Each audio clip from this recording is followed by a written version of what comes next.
Good evening, everyone.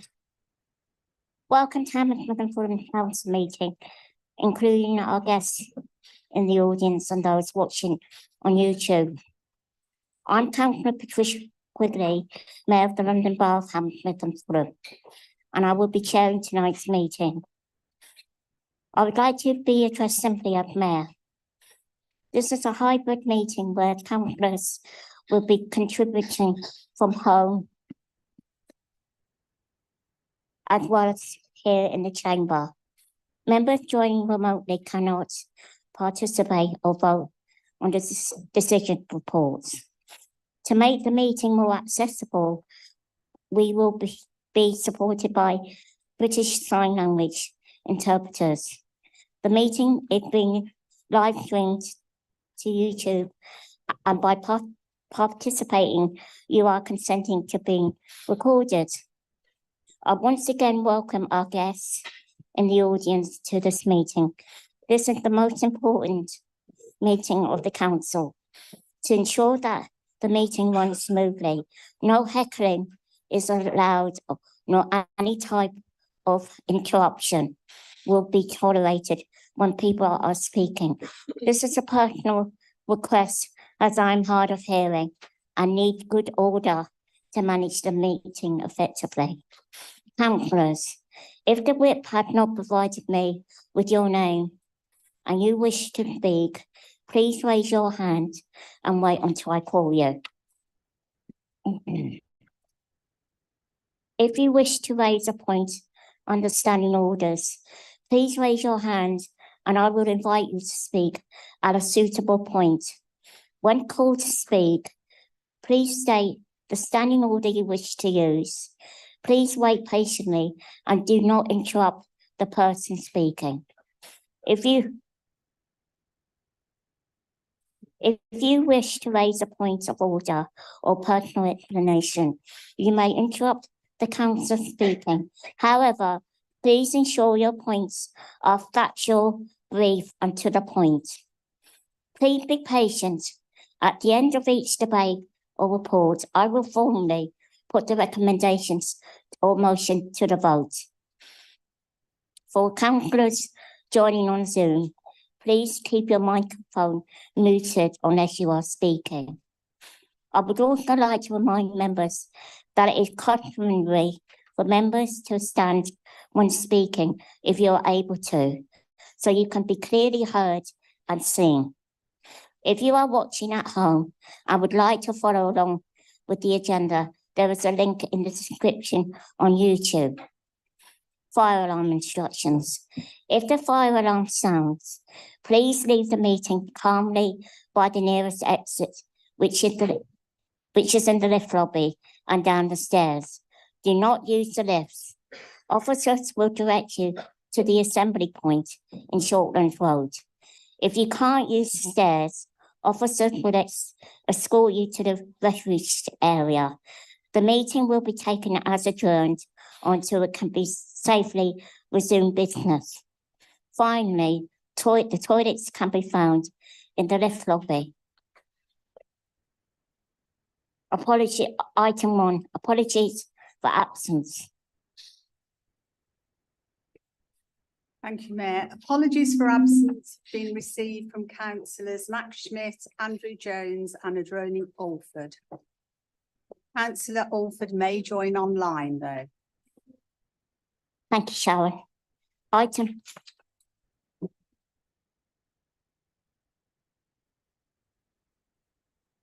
Councillor Walsh. Mayor, could you please add Helen Robotham as well to that? Thank you. Thank you.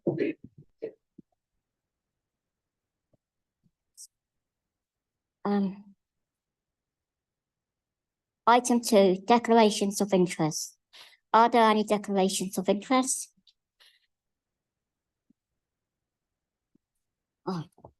Mayor, thank you.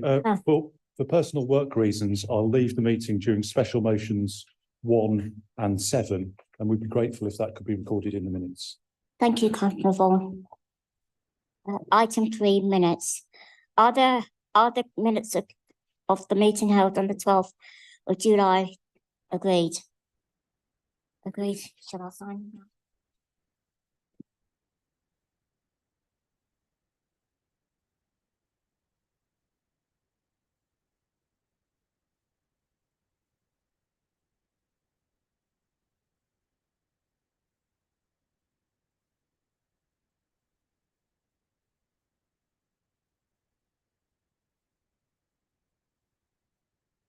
Item 4.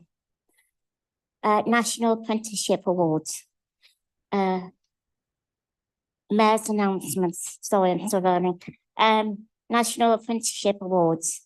In October, the council was awarded the London Regional winner of Large Employer of the Year and at the National Apprenticeship Awards 2023 and are now through to the national final. On behalf of the council, I'd like to congratulate the People and Talent team led by Mary Lamont and all of the apprentices and the managers who make the programme such a success. Well done, everyone.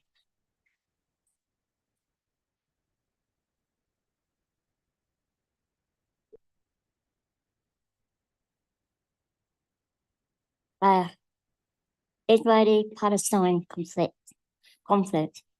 I would like to lead the council in a minute's silence for I'm terribly sorry. I would like to lead the council in a minute of silence for the victims of the ongoing Israeli-Palestine conflict. But first, the leader of the council would like to say a few words.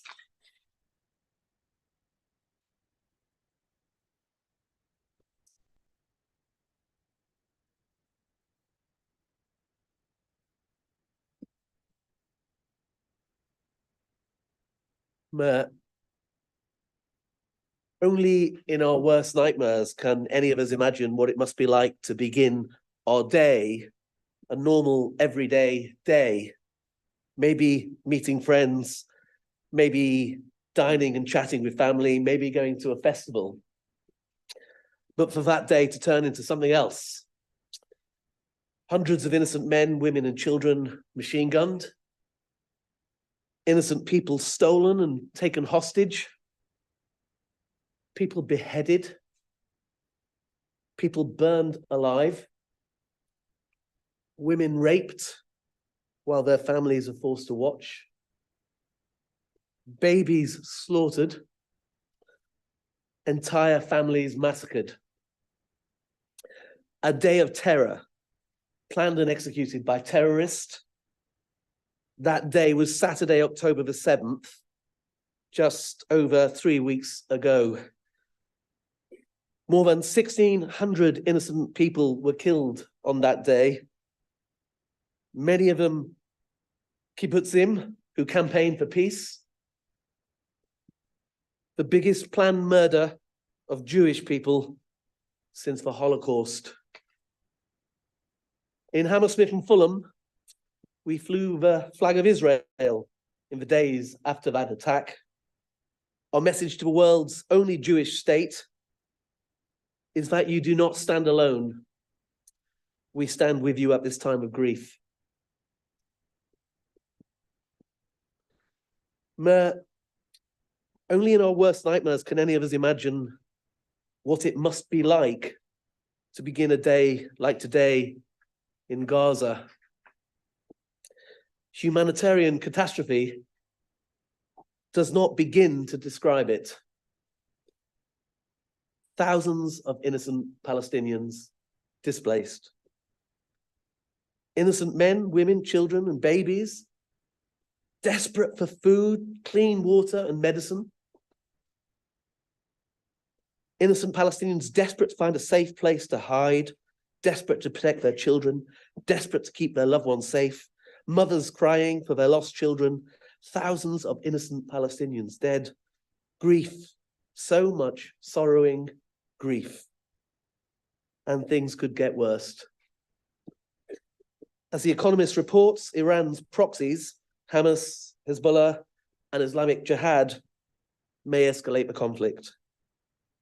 More rockets rain down on Israel, with one reaching Eilat in the Red Sea. Missiles fired from Yemen were intercepted by the American warship, and rockets were also launched from Syria. As Israel responds to defend its citizens, the United States has moved 2 carrier strike groups into the region, rightly worried about all the possibilities for greater, wider escalation. President Biden rightly reminds Israel that the vast majority of Palestinians are not Hamas, Hamas does not represent the Palestinian people. Hamas uses innocent families in Gaza as human shields, putting their command centers, their weapons, their communications tunnels in residential areas, in schools, in hospitals. The two-state solution, something all of us have long believed in, is further away than any of us can ever remember. Hamas' attack was not an act of war governed by any laws of war. It was a craven act of terrorism. For Hamas and its sponsors, the grotesque, bloody catastrophe they have inflicted on the innocent people of Israel and Palestine is deliberate. For Hamas, their desired outcome of their terrorism is hate.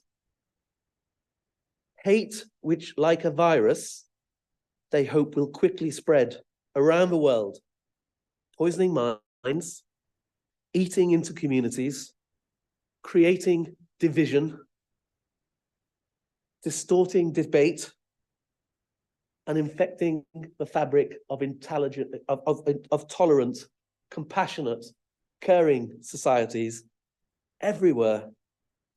We, all of us who've been elected to lead in this chamber, must stand together and say we will never let that happen. Here in Hammersmith and Fulham, some people objected when we flew the flag of Israel after they suffered the catastrophe 3 weeks ago. Here in Hammersmith, some people scrawled graffiti onto the Palestinian mission. There is no place for any of that here. We must never let hate take root here in Hammersmith and Fulham. So tonight, as we pause and stand in silence for all the innocent people caught up in this terrible, terrible situation, hoping for better, hoping for humanitarian aid to get through, hoping for compassion and understanding to begin to grow, hoping for hostages to be returned home safe with their loved ones. Our thoughts they are with all the people lying terrified tonight, wondering what will happen. Our thoughts are with Israelis. Our thoughts are with the Palestinians, the Jews, Muslims, Christians, and others. We stand for everybody, for every innocent soul. We stand for peace, and we stand for defeating terrorism. Thank you.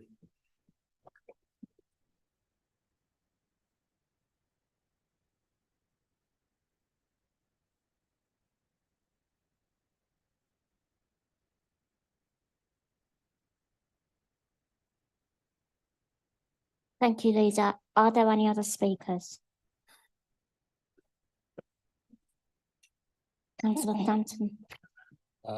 Thank you, Madam Mayor. And let me start off by wholeheartedly endorsing what the gentleman on the other side of the chamber has just said. Sorry for interrupting you, Councillor Stanton. Can you speak into your mic, please? I can't hear you. I'm sorry, I have quite a bad back, so if I lean over, you'll hear ouch. Would it be easier for you to sit down? Well, I'm standing now, so Okay. I'll try. Apologies. I apologise if my delivery of this is not what it usually is, but it is, as it is for many people, both here and around the world, intensely personal.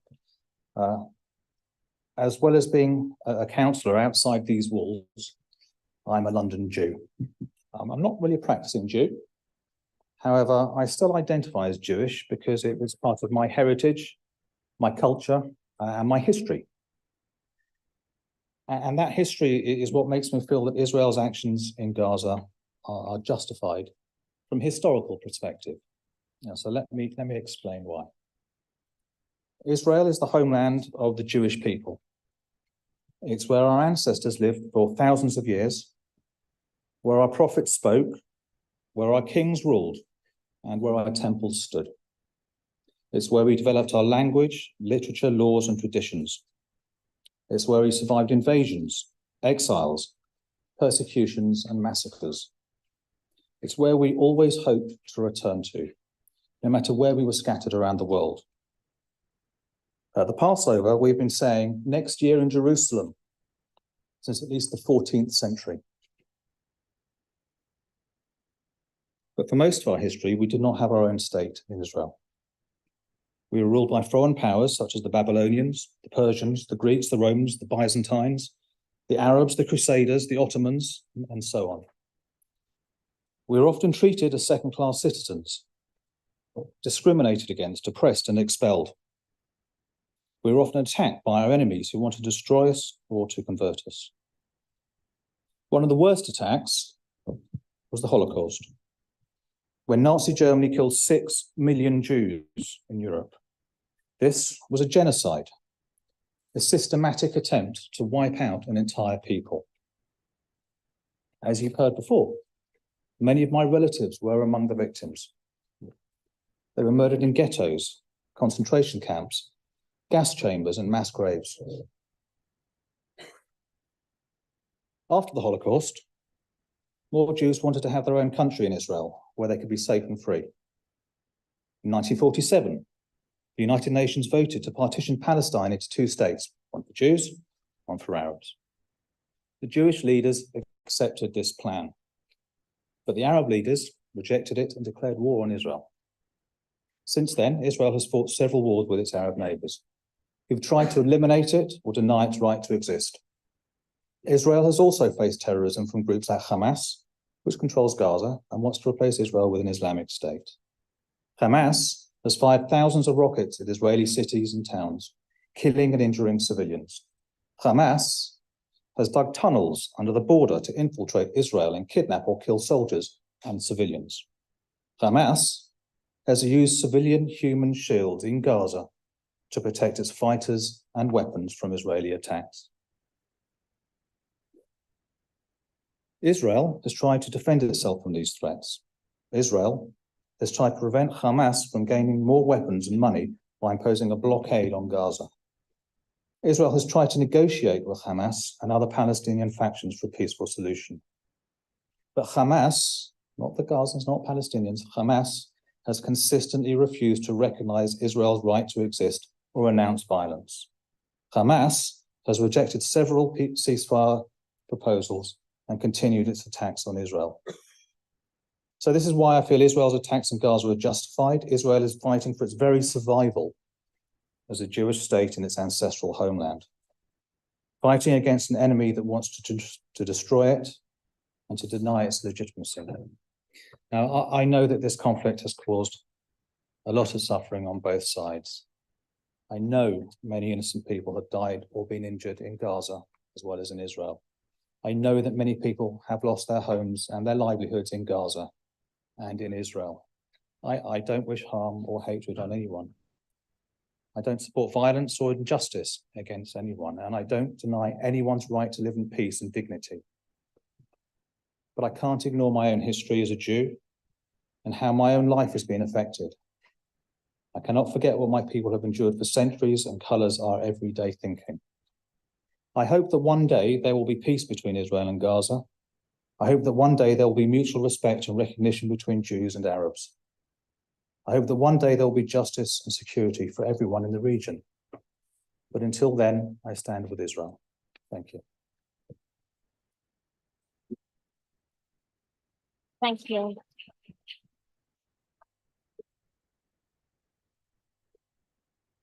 If there are no other speakers, please can we stand or bow our heads for a minute of silence for the victims of the conflict.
Finally, with great sadness, I'd like to inform the council of the death of Ronald Brown, former councillor and chair of the council. I'd like to invite councillors Holman, Harcourt, Mercy Ume and Carmel to say a few words, please.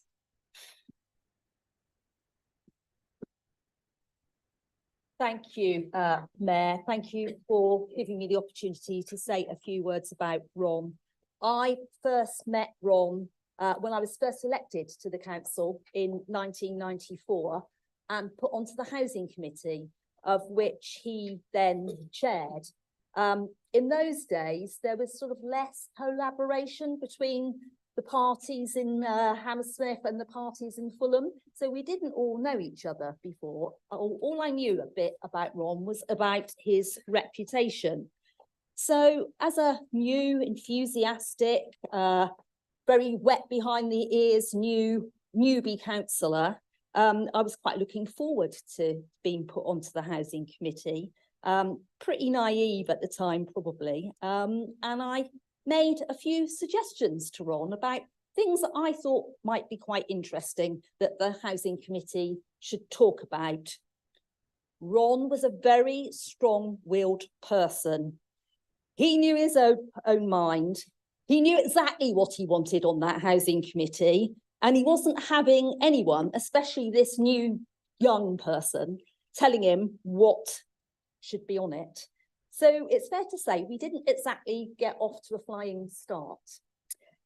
However, as time went on, I got to realise that Ron was a very kind and considerate man, and the amount of effort that he put into representing his local community in White City and Shepherd's Bush was beyond what most councillors I've seen do in present and in the past. And what became very clear to me as well is the things that he rose and brought to the housing committee very much reflected the things that he had learned through representing those residents. I also remembered he was a bit of a character, and he'd nearly always turn up wearing his bus driver's uniform, because he was a bus driver as well as being a councillor and chairing the committee. He decided to stand down in 1998, and by that time we'd kind of had quite a lot of chats about things, including housing. And after he'd left the council, it was a really long time before I heard from him again. But one weekend, it was only about 4 years ago, my landline rang. Nobody rings me on my landline, only my mum. I thought, who on earth is this? Anyway, it was Ron. It was Ron Brown. He wanted to see if I still lived in the street that he thought that I lived in, because he had a piece of casework that he'd like me to take up. And I was the sort of person who lived in that street and might be able to take it up on his behalf. At the end of the conversation, I said, Ron, how did you get my home number? Nobody rings me on my home number. And he said, well, I've still got some pages from my filofax that had everybody's home numbers on from many years ago. And I think there's probably only about 4 of us in this room tonight that will remember the old council filofax with all of that information in. Those were the days. And the point I'm trying to make is that he knew his mind. He'd always stand up for what he believed in. He wouldn't bother if he offended you, because he'd call it as he saw it. But the important point was he always did his best for everybody that he represented. I'm sure that his family and friends are really going to miss him. And I know certainly all of the residents from the Shepherd's Bush and White City area who he's had contact with in the past will definitely miss him. So I would like to send all my best wishes and thoughts to his family and friends. May he rest in peace. Thank you very much.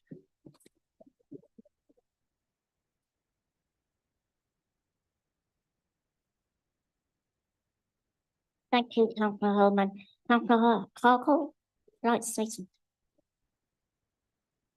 Thank you, Mayor.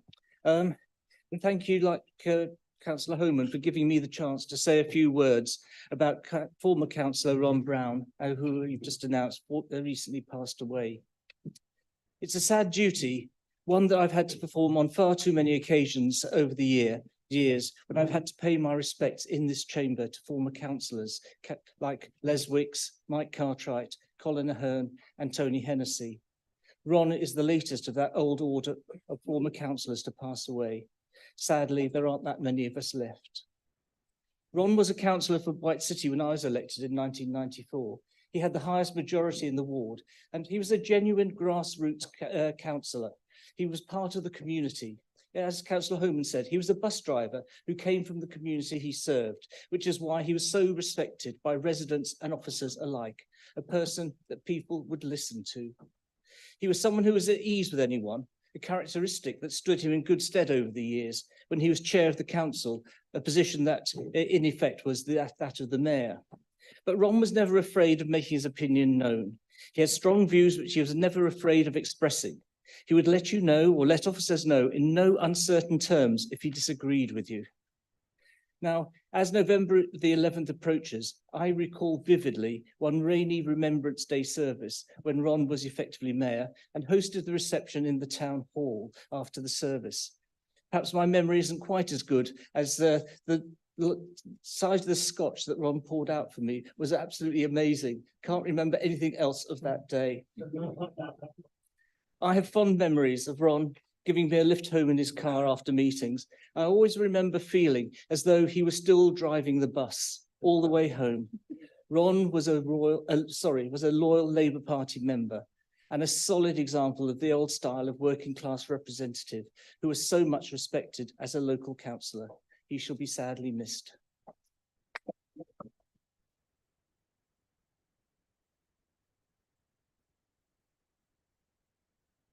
Thank you, Councillor Harcourt. Councillor Mercy, who may? Thank you, Mayor. I extend my deepest sympathy to Ron Brown's family and friends. The first time I met Ron Brown was at White City Polling Station during general election. He was sitting by the door, and voters, after voting, we are giving him their voters card. I met him next at our ward meeting, giving council's report to ward councillors. As a councillor for White City and Shepherd's Bush, then he was highly regarded and well respected by everyone. I remember once Ron in the ward, he was saying how 12 p.m. somebody rang his bell and he came out to help those people. I was wondering what amazing man he was. So Ron was prepared to see residents at any time they called on him. At our ward meeting, he would provide bottles of wine to be raffled to raise money for the ward. And at end of our yearly party, he will bring Christmas hampers, for the same purpose. Ron was a good councillor for White City and Shepherd's Bush, and the impact Ron made on the lives of people in that ward will be remembered and cherished. May his soul rest in peace. Thank you.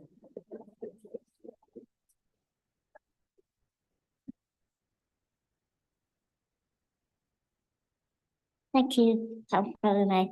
Councillor Carmel, you would like to say a few words? Thank you, Mayor. And firstly, I've been asked to give apologies from Councillor Alford, who wished to speak on this item, as she knew Ron very well as a long-serving member of the Housing Committee with Ron.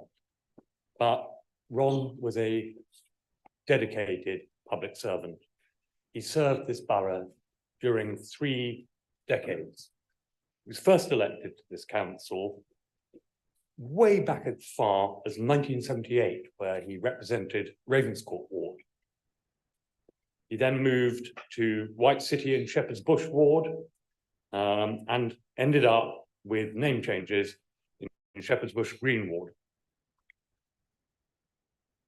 As has been mentioned before, Ron's passion was serving the people of this borough, and in particular in the housing field, where due to long service, information enters in and it stays with you, and you're able to question officers when they mention something that old hands know is not correct. Because I remember in 1979, I believe that the officers used to quail when questioned by Ronald because he had so much information and remembered it and could recall it off the top of his head. He served as chairman of the council, or chair of the council, I suppose we must say, with distinction. He held the council chamber in his hand. His rulings were fair, and he was respected on both sides of the chamber. Away from the council, he had a passion for his family, and indeed occasionally brought them in to the council chamber to so they could see why Daddy was away from home, even though the children were grown up. I, for one, will miss him, and I send my condolences to his family. Thank you very much.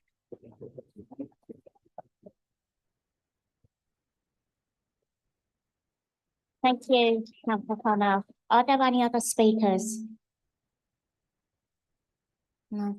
Before we stand 4 minutes silence, I would just like to say as Mayor, I would like to pass on my sincere condolences to Ron's family and friends. He sounded quite a character, and I'm sorry I never got to meet him. Can we now stand or bow our heads for a minute of silence in his memory?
Thank you.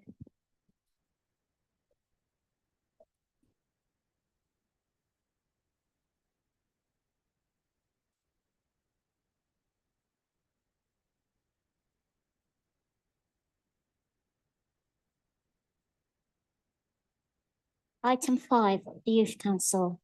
It now gives me great pleasure to invite the members of the Youth Council to address the meeting.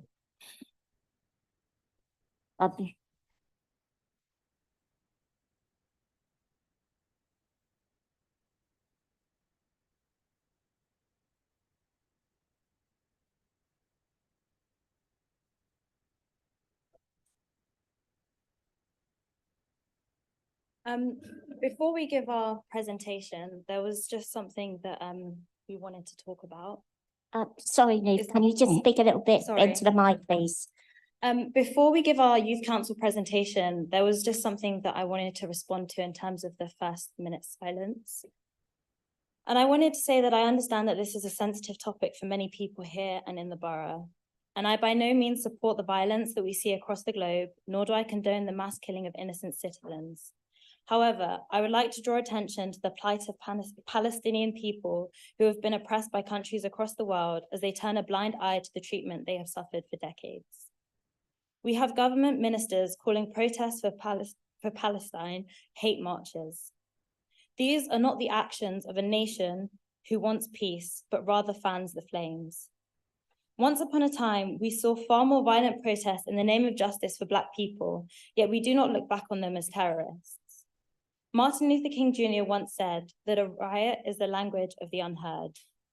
Palestine has been silenced by the West, who refuses to recognize them as a country, a nation with their own citizens, customs, and traditions. Violence is the voice of the oppressed, and the result of their oppression, is the Palestinians now retaliating.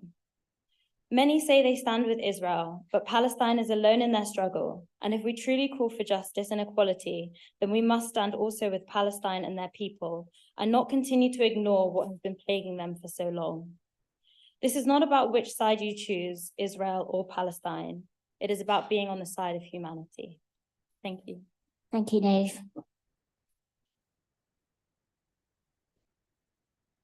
So I wanted to continue on with that. As someone from Iraq and an Arab, I feel very strongly for the issues going on at hand. And generally, me and so many other people spend our evenings worrying for the young, innocent people being harmed. What we are seeing here is an ethnic cleansing where millions of people are losing their families, homes, and lives. There are mothers writing their children's names on their hands, fearing that unless they do so, they won't be identified. This conflict not only affects Palestinian Jewish people, but millions of other people who feel incredibly passionate about being just. We're seeing a resistance group which has been created in response to the lack of support for Palestine, which has happened for centuries. Everyone here wishes to see an end to all the violence, though this will never take place without addressing the initial issues. As a council, there should be equal support for people, for both innocent Palestinians and Jews, and should recognize the fact that this borough is home to many people fearing for their families' lives, like in Palestine and Israel. Sorry about that. Personally, I admire Shireen Abu Akleh, who you may know as a Palestinian journalist who was killed by Israeli forces, who gave a voice to the voiceless, and I believe that we should all take the lead and be like her. So now on to our Youth Council presentation. So greetings all councillors. My name is Albi Fenner. I'm a member of the Youth Council, and we are very excited to be here today as youth councillors. And today we are going to be giving you an update on the work that we've been doing to ensure that all things are to the best that they can be for the young people of the borough. So the rest of the youth councillors shall introduce ourselves, and then we shall get on with the presentation. Thank you. Thank you. I'm Adam from the Youth Council.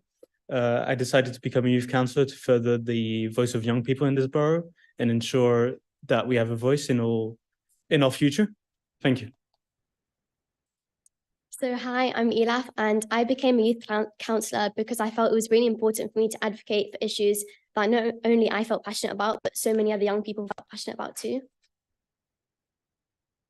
Hi everyone, I'm Neve and I'm the youth mayor, and I decided to become a youth councillor because I wanted to be able to provide a voice for people who maybe don't necessarily want to or feel comfortable representing themselves, but also to be able to be part of creating change for young people and make them aware of the fact that the things that they have to say are important and that they are relevant.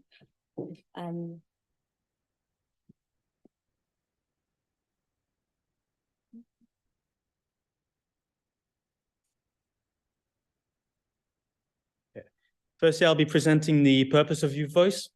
Our first purpose is to value the voices of our young residents to help them navigate the borough towards a happier, healthier, and safer future. We'd also like to expand opportunities and possibilities to all people who could benefit from them. Another one of our purposes is to increase youth representations at all levels of decision-making. We adopt a policy of deciding with us and not for us, being influencers, co-producers and agents of change rather than staying on the sidelines. And lastly, we'd like to see young residents feel valued, connected to our community and gain transferable skills like life skills and financial skills. Thank you. Next slide, please. So these are our development areas. We decided to, these are things we'd say we prioritize because we felt they were incredibly important to us. So for example, to strengthen inclusivity, diversity and reach, which as a youth council, we felt that was really important to prioritize. Improving communication, being creative and fun, evidence of impact, and having young people's priorities as the driver.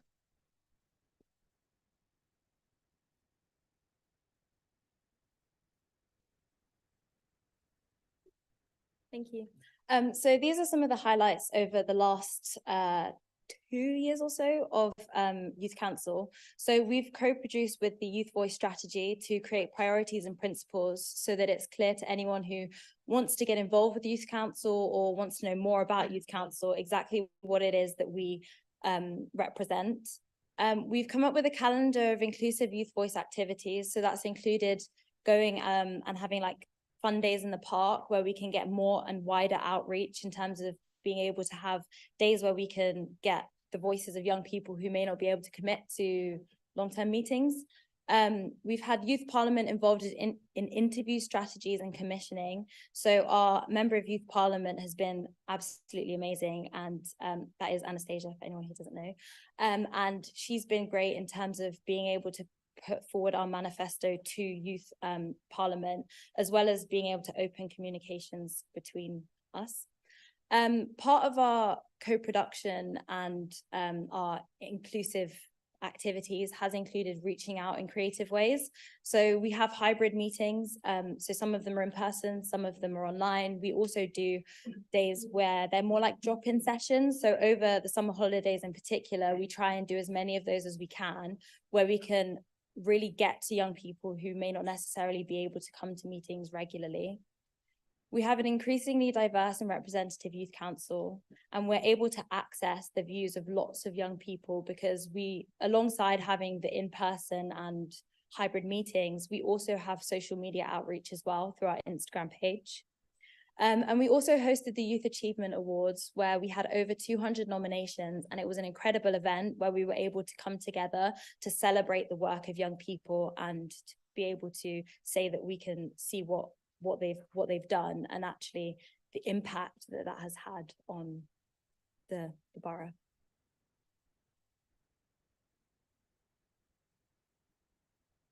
So these are our key aspects of the manifesto. So inclusion. So inclusion is including everyone around you, sexuality, gender, race, religion, no matter what, you must be included. Staying safe. This could mean many different things, such as reporting crime anonymously, because the word snitching gets passed around a lot and a lot of all things can happen. And lit public safe areas, because we have kids who are youths who are 14 and under walking around wearing masks, carrying weapons, and it is causing an increase in knife crime in the UK and especially the borough as well. And life skills, which is like key stuff that learning as a young adult, such as cleaning, cooking, and mental health, which is a very key thing as well, because it can lead to many different things if it deteriorates, and because it can transform many different ways. And I think we need to address it before it happens. Work readiness and work experience. So this can happen in your college course, because many people want to have experience to do certain jobs they want to do, such as psychology, accounting, and doing this could help them have the skills so that when they go to apply for the job, they're able to have the skills and knowledge that they need. Thank you.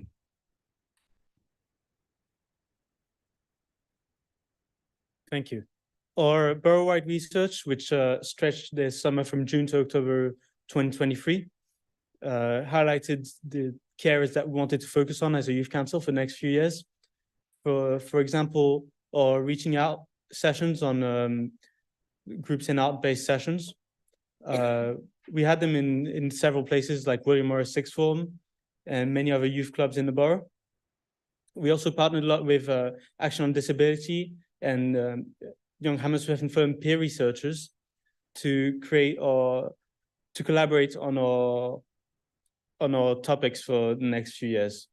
We'll also be planning school drop-in sessions and PSHE sessions, or personal development curriculum, if you know it as that. And we've been partnering with Youth Voice Wellbeing at the Stephen Walcher Center at Old Oak. Thank you.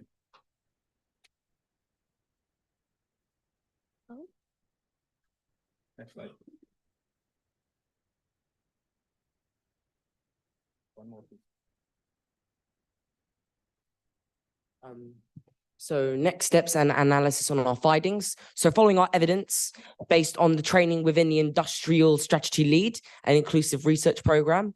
So what we have captured the views and experiences of our thousands of our young people in the borough, what they've experienced, and how we can make sure this don't happen again, whether this is bad. And our clear priorities emerging from our research. So our priorities, such as our manifesto, which is our priorities, clear next steps to drive our to drive next steps to drive our priorities forward, and a voice at all levels of council and decision making. Thank you. Okay, so far we've identified strategic leads supporting us from across council departments, which just gives us a push in trying to really get what we believe should be available for young people. So these are the different departments we've got links with. So the Children's Services and Commissioning, you can see them up there. So, I mean, we've got quite a few, and so far they've really helped us in being able to identify what we can do and what we really want to be able to make accessible to young people. And then next slide. And then so far we've had two successful or well-attended meetings in September and in October, and they've been a collaboration between the Youth Council and different councillors from the different departments that we named. And this leads to shared work that's already been being delivered and which will be proposed, and together we've identified the gaps that we're missing. And there's additional workshops planned on community safety, healthy relationships, and volunteering for young people, which consequently will lead to a report of findings, identified gaps in 3-year action plan, which will be aligned with corporate priorities and we'll share at the next full council.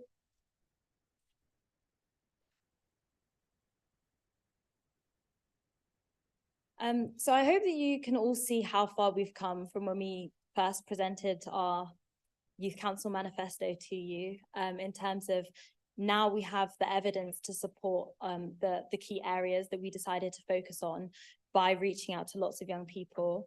And we're hoping to progress this and keep pushing this forward. So over the coming months, we are putting together a video to help promote Youth Council, our manifesto, and the actions that we want to take forward, as well as working with the leads on all of these different areas.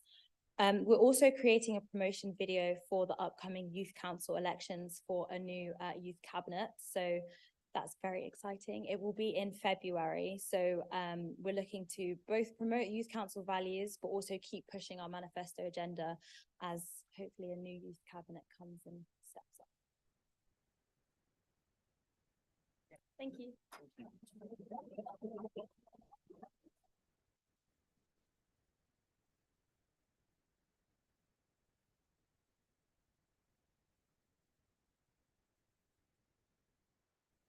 I've been informed that Campbell Simon and Alpha Khan would like to speak.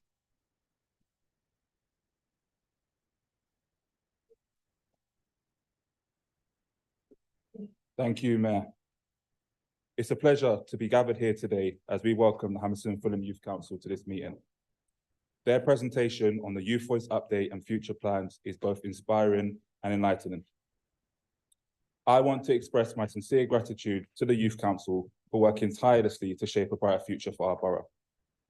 Their focus on valuing the voices of our young residents to create a happier, healthier, and a safer community is commendable. We all know the importance of expanding opportunities and possibilities for our young people, and it's something we should all collectively prioritise. Can the council give them and the Youth Voice Inclusion team a huge round of applause?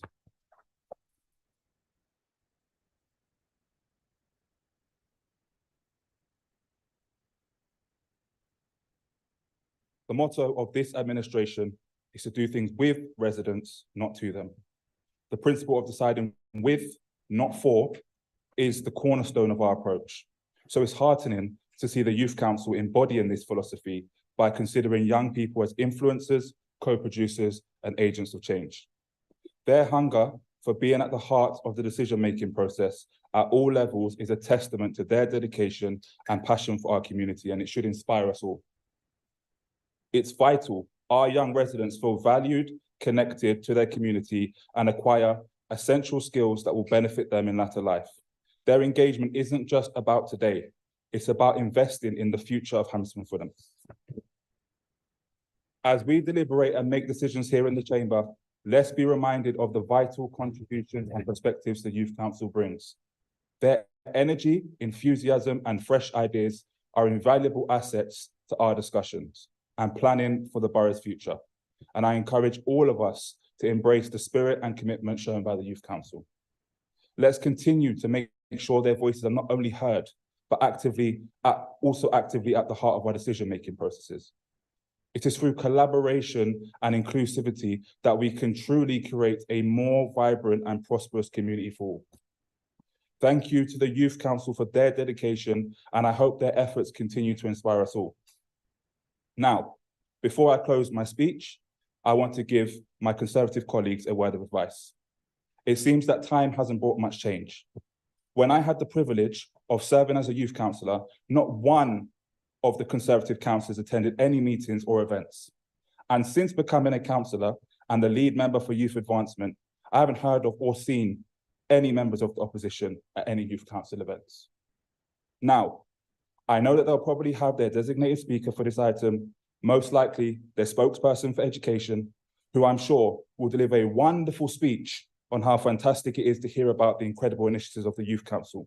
But if I may, participation and giving the youth voice the attention it deserves is more than just saying a few tokenistic words. It involves active engagement, staying updated, and being present both in front of the cameras and behind them. It is attending the drop-in meetings as myself and the mayor had the privilege of doing recently, where we all brainstormed ideas. It is exploring how we can push the limits even further. And it is making sure the youth voice is heard in all aspects of council business.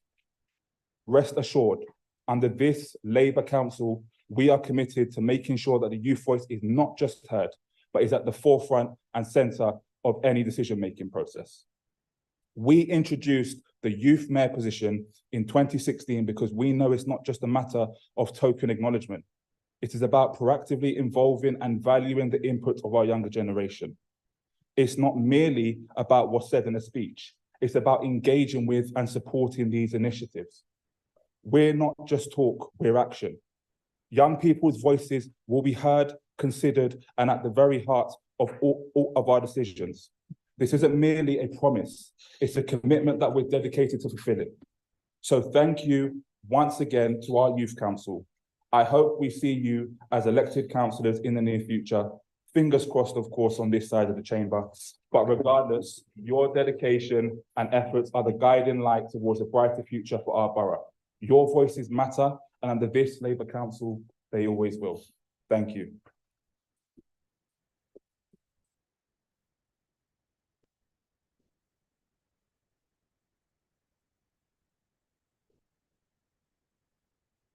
Thank you, Councillor. Councillor Al-Sarkan, wish to speak. Madam Mayor, 1 year ago, when I congratulated the newly elected members of the Youth Cabinet, I reminded them that they were in a privileged and powerful position, and with great power came great responsibility. 1 year on, they have proven through their hard work, their dedication, and their commitment how deserving they are of our praise, gratitude, and encouragement for the fantastic work that they have done. They have been great role models for the youth of Hammersmith and Fulham. They have engaged young people across the borough through Youth Voice in inclusive and respectful dialogues on many issues, which has informed their manifesto and calendar for next year's activities. They have inspired others to be confident and take up leadership roles at school and participate in educational and enrichment activities. Well done on all of that, and keep up the good work. As an educator, I come across young people every day. I want to congratulate all those who successfully completed their GCSEs and sixth form earlier this summer and wish them good luck in their chosen pathways. Apart from the traditional route through secondary school and university, I commend the government's investments into apprenticeships and T-levels to widen the options that young people have as part of their commitment to upskilling. You can easily find opportunities close to you on the Find Apprenticeship and tlevels.gov websites, and I encourage the Youth Cabinet to make others aware of these possibilities to help social mobility. The health of our children, Madam Mayor, is most important to us, and it worries me deeply that even primary school children in England are ending up in hospital due to excessive vaping. The number of children using vape has tripled in the last 3 years, and there have been 5 deaths from e-cigarettes. I welcome the government's plans to bring forward legislation so children under 14 cannot be sold tobacco products. I hope the Youth Council will work on stopping nicotine addiction in young people and create positive dialogue on mental and physical health. On top of the academic and social stresses of being young, global events often have a profound impact on the minds and hearts of young people. Emotions have run high in recent weeks, and while freedom of expression is among the most cherished of our values, doing so peacefully is vital. This generation sets an example to us all of how to be engaged and involved while embodying the values of kindness, inclusivity, and not just tolerance for others' views, but true understanding and compassion. Anti-Semitism, Islamophobia, and racism have no place in our society. And I applaud how Generation Z shows us that there is so much more that unites us than divides us. In conversations with my students, I have been awestruck by their empathy above all, and I look to our youth with unbridled hope, immense pride, and unwavering faith in a better future. To respond to the councillor across the chamber's comments on the Conservative councillor's participation, I will share that when I got elected, a couple of months after that, a council officer slipped up information that there was a youth awards that I was allowed to come to. I could come to it. No invitation was sent. Nobody formally invited me, but on the request of that officer, I showed up. And the 2 councillors from the other side of the chamber were shocked that a Conservative councillor had showed up. The thing is, if you don't invite us, you don't inform us, you can't expect us and then berate us not to be present. We are here. We are interested. And you cannot blame us for something that you are not even giving us or sharing information about. So I'm sorry to hear your comments. I'm very ashamed that you have made such a comment. Invite us to the party and we'll be there. But if you're going to keep information to yourself and not share it and make children a partisan thing, then shame on you. Thank you.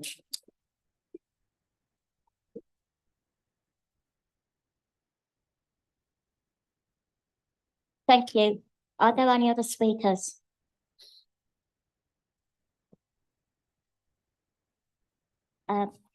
Before we move on, I'd like to thank the Youth Council for coming in tonight.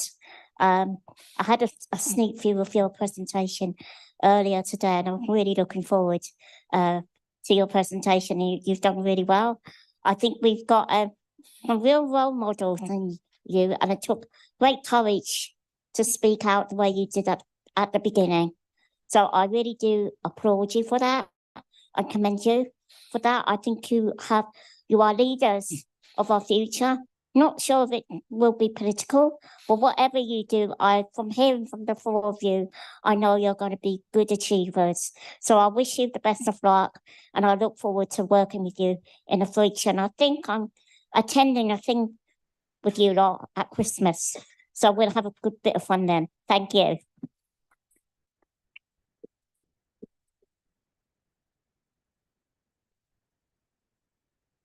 And before I move on to item 6, I would just like to remind members in the chamber, I would be very grateful if I could be just addressed as Mayor, please. Thank you. Item 6, public questions.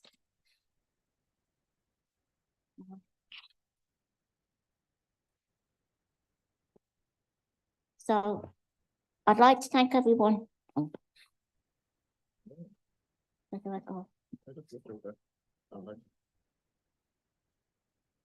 I'd like to thank everyone who took time to submit questions to tonight's meeting. Public question time is limited to 20 minutes.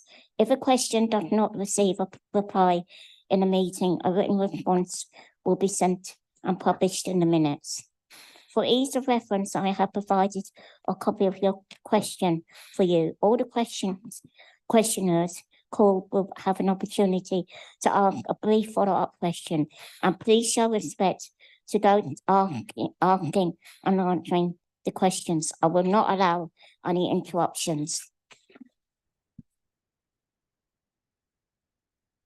I invite Natalie Lindsay to ask a question to Councillor Holder, Cabinet Member for Public Realm. Please, can you read your question?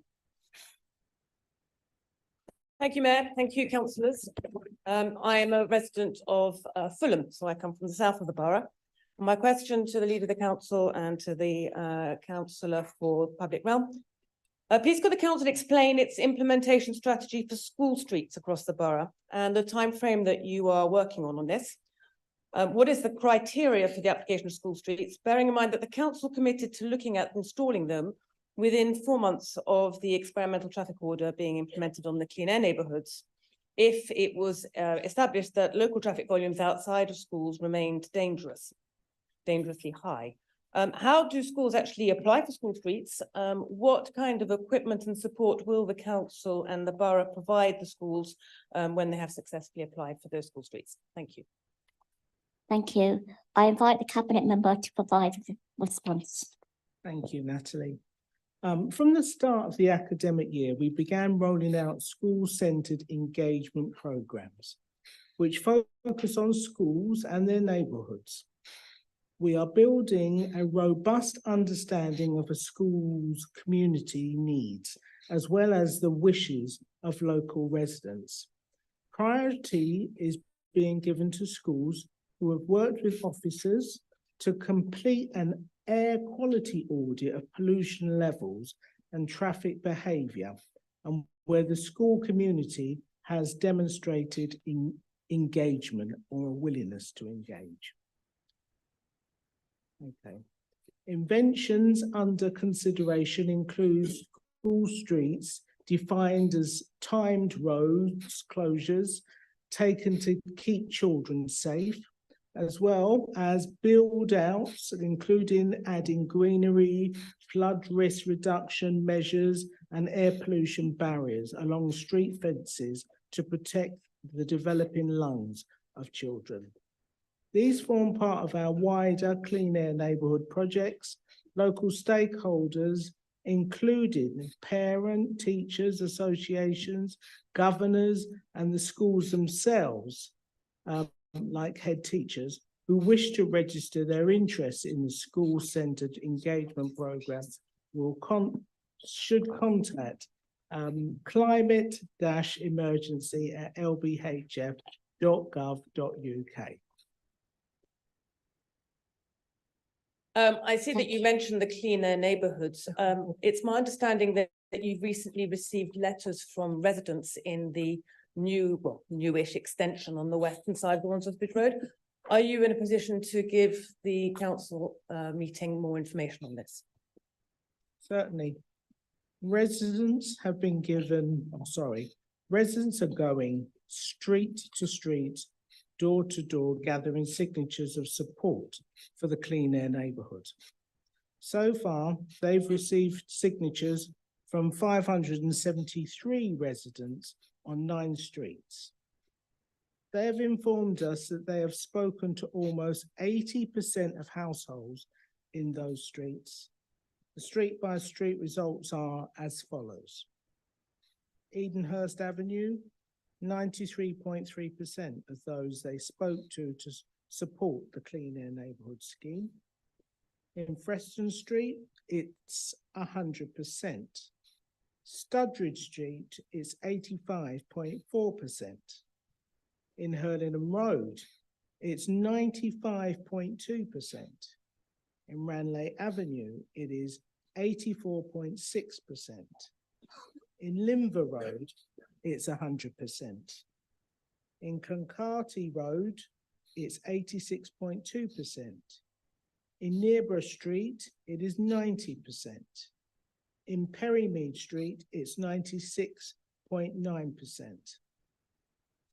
These are real people telling real stories through lived experiences of the quality of life in their neighbourhood improving of a better place to live, of safer, quieter streets, and yes, cleaner and healthier lives.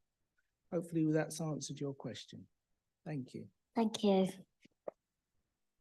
I invite Nicola Dryden to answer a question to Councillor Holden, Cabinet Member of Public Wealth. Please can you read your question? Thank you, Madam Mayor and councillors. So my question is to the Cabinet Member for the Public Realm. I'm writing as we received a leaflet about the new recycling bins for our area, as well as food bins. I totally support recycling, but I've got nowhere to store 2 large bins. What provisions are being made for those who cannot use the new bins? Will rubbish bags still be collected, and will we still have recycling bags? Thank you very much for your question. I'm pleased to hear you are supportive of the new waste and recycling service. We will deliver bins where we find there is an appropriate, accessible space on the day. In most streets, there will be a mix of homes with and without suitable space. We will need to determine, therefore, on those days, the bins that are delivered to be sure of its accuracy. We are expecting most properties to be suitable for food waste. Apart from the new food service, there are no changes to collections for those that do not receive the wheeled bins. Okay. Do you have a follow-up? As you suggest, residents will, sorry. As you suggest, residents will residents will retain SAC services where bins aren't provided. Thank you very much. That's very reassuring to hear. Do you have a follow-up question? No, I don't. Thank you. Thank you. Apologies, Councillor Holden.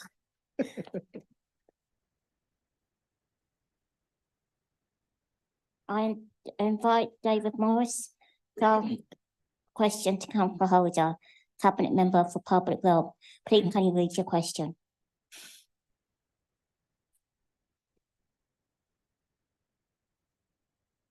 Forgive the sense of deja vu you might get from this question. Your website says that more than 16,000 households will receive wheeled rubbish and recycling bins.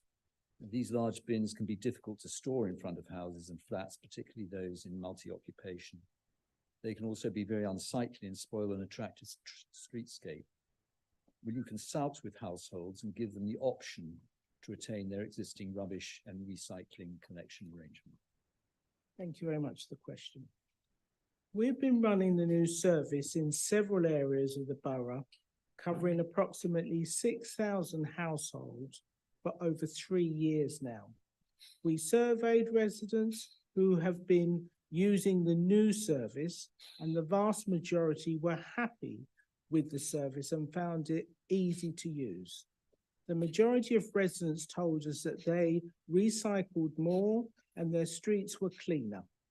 We asked residents what was important to them. We know now that higher recycling rates, cleaner streets and safer crews were important to most residents. We are starting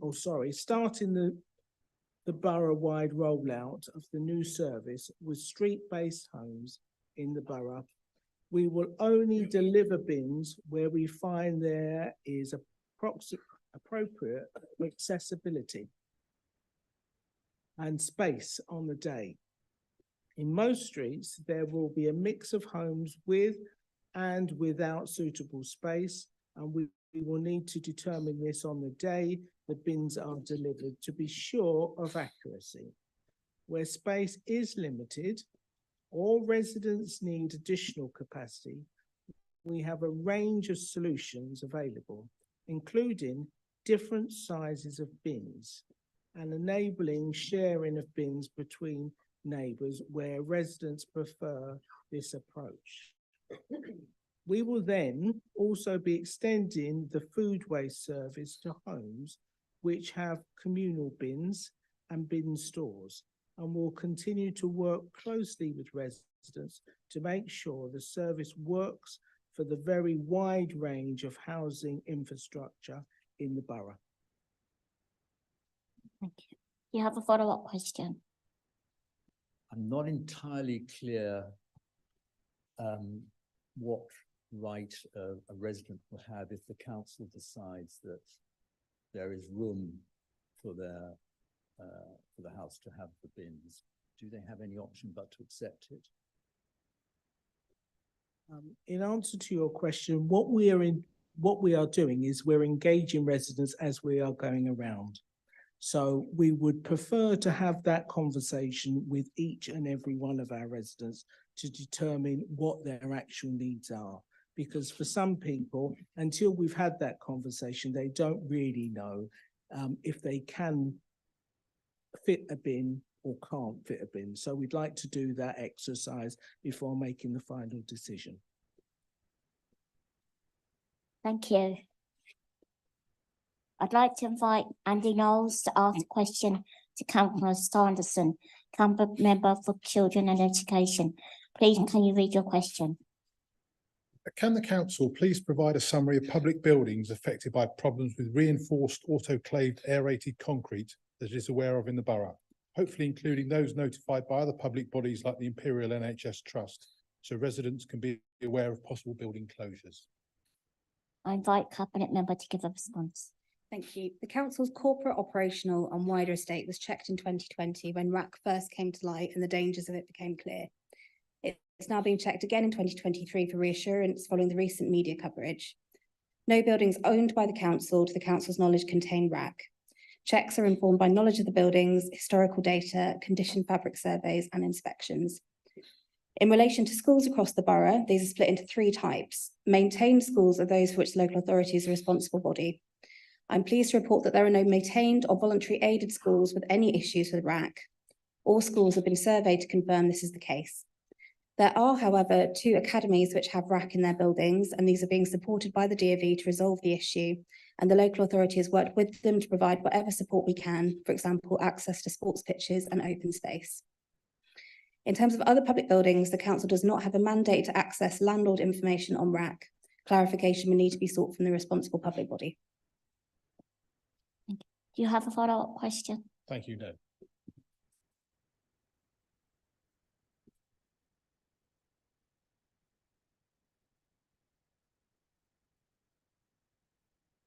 I invite Casey Arbonari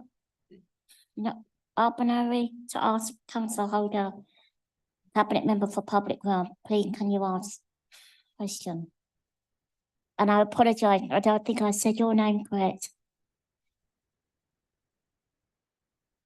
Thank you anyway.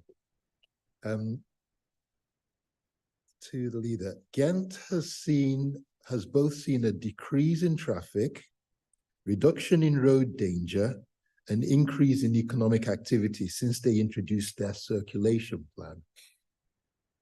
We extended an invitation from the Deputy Mayor to our councillors and officers to learn how they did it with such a small budget. Can the council confirm that it will study their approach and outcomes? And would the leader consent to allow us to facilitate an online meeting between himself, the member for the environment, heads of public realm and transport, and the Mayoralty and Transport Department of Kent? Thank you.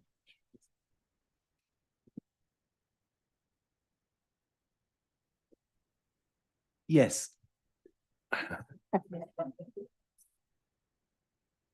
That was short.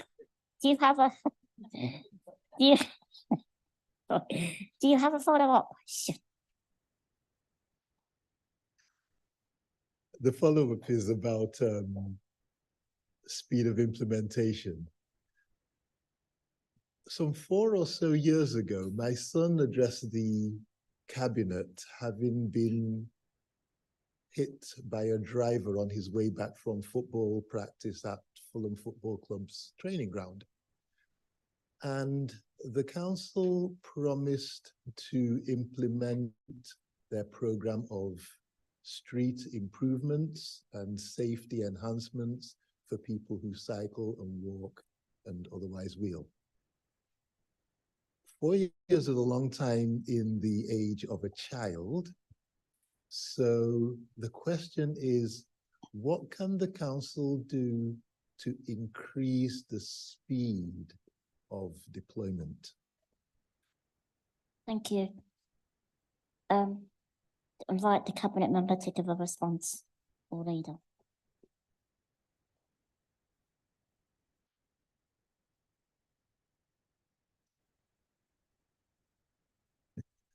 Sorry. Yeah, you're absolutely right. I mean, it took far longer for us to get the cycle lane in than we hoped in King Street, which is what your son was lobbying us for. I hope, please send him our regards, and I hope he's doing well. Yeah, it did take far too long, and there was all sorts of problems with contractors and all sorts of other problems. But we have put cycle lanes into Oxford Road, King Street, Hammersmith Road, Wood Lane, and we are in talks with stakeholders in all those areas about how we improve the public realm. Your points about Ghent are quite interesting. Points about anywhere in Belgium are quite interesting, really, because if you go to any Belgian city, you will often see that they've totally changed the public realm. So that everything is emphasis on the pedestrian, and cars, while they can still drive sometimes, are aware they're in pedestrian space, and that makes a significant difference to the take shops make. It makes a significant take to the sense of public satisfaction. It makes a significant take to well-being, to active living. So all of these things are our objectives. So we've done a lot, including making the whole borough 20 miles an hour in the last year. Just over a year and a half we've been in office. Added a whole bunch of cycle lanes, so a lot of them have gone in. And where there's money, we will put more in. And we are determined to work with residents, as my colleague Councillor Campbell Simon said earlier.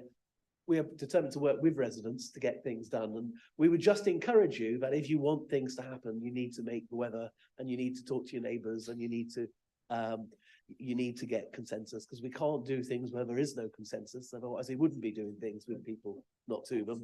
So we're very keen that, and there's always people who will object and twist the truth in these populist times. People who will spin statistics, put out faith surveys, play politics with it. So pushing those people to one side. I'm not looking at any particular direction. But I think you can. Members. So I don't want to embarrass anybody who might be in the chamber. But no, certainly, I think what we want you to do is to work with us to get things done, and that does include helping make the case, which is why we're a better borough when more people are actively travelling and there's less congestion and the air is cleaner and there's more trees and there's more people on other forms of transport than 4x4s, which is not, something that would rapidly improve the borough. So thank you for the question, and I'm happy to meet and talk with you anytime, and I look forward to meeting the Mayor of Ghent soon.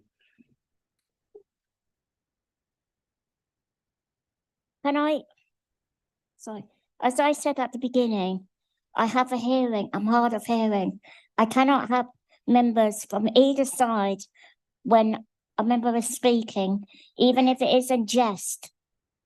Please remain quiet until the speaker finished speaking. It will help me. I need to be able to hear what is being said. Thank you.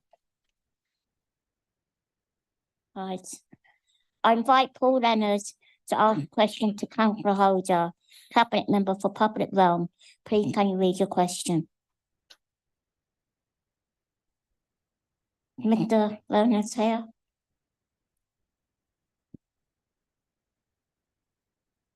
No. At the end of it. I invite Richard Kapanov to ask a question. Yeah. Please ask your question to Councillor Holder, please. Thank you. Thank you, Mayor. if you don't mind, I'm just going to read the original message I sent. It's just slightly longer, but hopefully gives a little bit more nuance to what I wanted to put forward. Councillor Coleman spoke eloquently at the July Ordinary Council meeting about the reduction in traffic using Clancarty Road as well as Brimhouse Lane since the CANS trial started. And the fact that his box was full of messages for those living there concerned that the CAN restrictions might be rolled back whilst Wandsworth Bridge was closed over the summer. I'm supportive of the CAN goals, but I wanted to make him and his fellow councillors aware that for those of us living on Ranelagh Avenue, the trials resulted in a very dramatic increase in vehicles using our street. This is due to out-of-borough traffic, primarily coming over Putney Bridge and down from Hammersmith, being funneled along Ranelagh Avenue from Grimston Road to access the Hurlingham Club and the 400 adjacent flats. This is to avoid the CAN penalty camera on Hurlingham Road. One simple way the previous tranquility on our street could be partially restored is to allow those visiting the Hurlingham Club an exemption from the Hurlingham Road camera. The infrastructure and technology has already been set up to allow for it because the council has kindly installed an ANPR camera outside the club. It wouldn't cost anything and it doesn't impact the benefits of the CAN scheme at all. It already works very successfully, allowing those members accessing the back entrance of Hurlingham a return route over Wandsworth Bridge. At the July meeting, this is just the sort of proposal that Councillor Cowan indicated he would take on board to resolve a manageable problem. And it's interesting to hear the fact that we're all here working to try and work with residents rather than impose schemes on them. Will the council consider this, I guess, what's the word, allowance? And if not, why not? To date, the feedback has been negative and we haven't been provided with any real reason why this cannot be done. Thank you for your question. The Hurlingham Club, like other businesses in the area, already benefit from exemptions. We will continue to strive to further automated solutions to improve residents' and visitors' experience. The club has also applied for planning permission to make the Eastern Gate two-way to enable them to redistribute the traffic using the Western Gate arriving from the east. We are grateful to the residents for continuing to raise this issue and will continue to work with residents to support the goal of reducing out-of-borough traffic that is simply cutting through neighbourhoods, streets, in our streets. Thank you. The allocated time has been used up. This is the end of public questions. The questions we didn't have time for this evening will save a written response, which will also be, sorry, Councillor Carmel. Thank you, Mayor.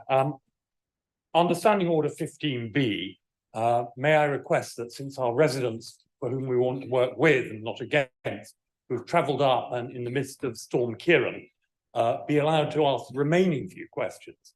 I would just like to point out that during the Conservative administration, not once did we refuse to extend question time because we actually did want to work with residents as opposed to just paying lip service to doing so. No. Walsh. Mayor, this is quite ridiculous. We go through this charade endlessly at each council meeting. There is opportunity for public engagement with the council through our packs. I've just heard the councillor refer to that when they were in administration that they supposedly did extend. This is not true. We do 20 minutes for public questions. We do not support an extension. I will consult with my officers. Can you please wait?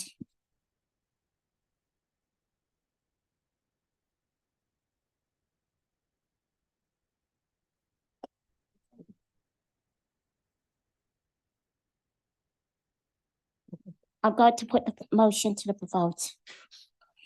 Yep. Please. Yep. Yep. Yep. Yeah. Those in favour, please raise your hands.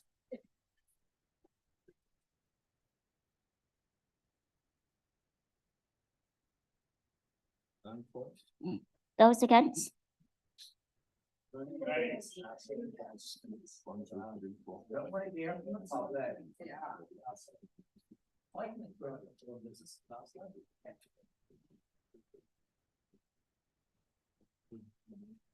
not voting. The motion is lost. The motion is lost.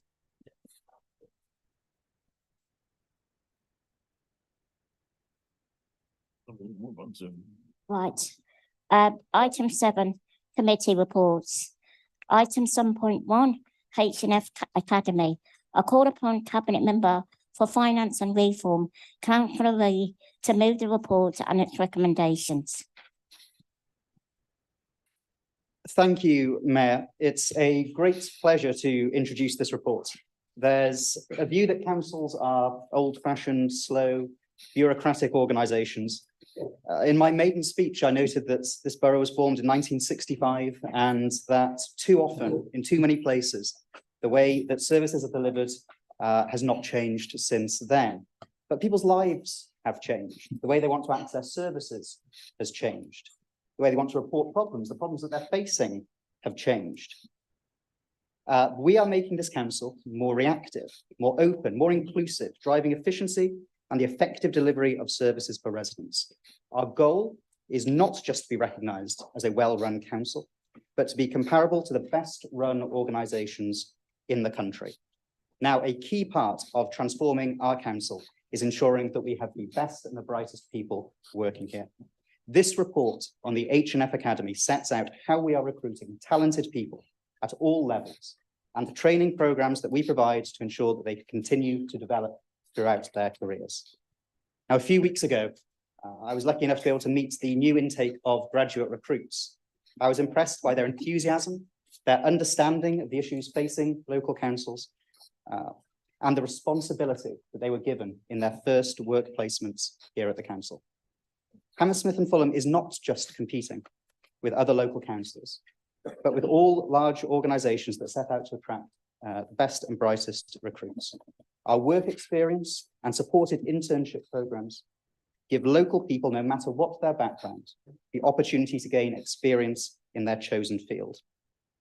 Back in April, Asiya and Olivia, two residents who are apprentices here at the council, addressed the Policy and Oversight Board to talk about their experience dealing with Hammersmith and Fulham's apprenticeship programme. This is a fantastic programme that allows people to develop skills while working in areas of real importance to the council. But don't just take my word for it. Last month, as you mentioned earlier, Mayor, we won the National Apprenticeship Award for large employers in London and are now competing with organisations like Boeing and Siemens for the National Award, which will be announced later this month. We won the award for the Best Learning and Development Programme at the PPMA People Management Awards. And Asiya, who I mentioned earlier, won Best Progression by an Apprentice at the London Council Awards after last year winning Best Contribution by a New Apprentice, with Mina Openibo shortlisted for the Best Manager Award. These awards are testament to the fantastic work done by our People and Talent Department, and I'd like to thank Lucy Robinson, her team, and everybody in People and Talent for the incredible work that they do. Now, we members of the council stand for election because we want to make our borough a better place. Now, that's just as true for the people who come to Hammersmith and Fulham Council to work. Working here is not just a secure paycheck, it's a chance to improve the life chances of local children. It's a chance to ensure the most vulnerable people in our borough get the care that they need. It's a chance to protect our environment, a chance to keep our streets safe. It's a chance to change the lives of thousands of people living in Hammersmith and Fulham for the better. I want to thank everybody who does this, and the H&F Academy programme is ensuring that we are best placed to do that. Thank you very much. Thank you, Councillor. I've been informed that Councillor Afzal Khan would like to speak on this. Madam Mayor, I would like to congratulate Asiya Mohammed and Mina Omenibu on their recent success and recognition at the Local Council Apprenticeship Awards. Since the introduction of the apprenticeship levy in 2017, the Conservative government has significantly expanded apprenticeship programs, traineeships, and T-levels, making them more accessible and appealing to both employers and apprentices. Financial incentives to businesses of all sizes have encouraged investment in apprenticeships addressing youth unemployment and bridging skills gaps across industries. The flexible apprenticeship system caters to diverse fields, showcasing the government's commitment to inclusivity. The expansion of apprenticeships to all age groups promotes upskilling and career changes. Regarding the LBHF careers and apprenticeship websites, I recommend 2 improvements. Firstly, a user-friendly platform connecting young people to local apprenticeships which would enhance their experience. The council should collaborate with local businesses to increase apprenticeship opportunities while reducing travel time and the carbon footprint. Secondly, a T-level database in partnership with local schools should provide alternative routes for young people to upskill with specialized training and applicable qualifications.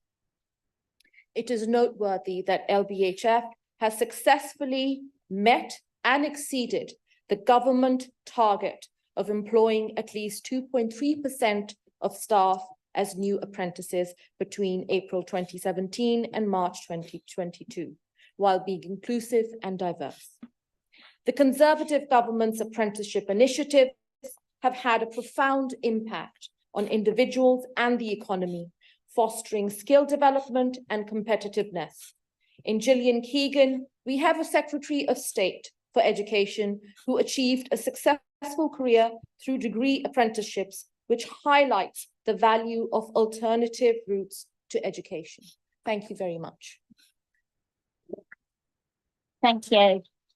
Do we have any other speakers on this? Are there any other speakers?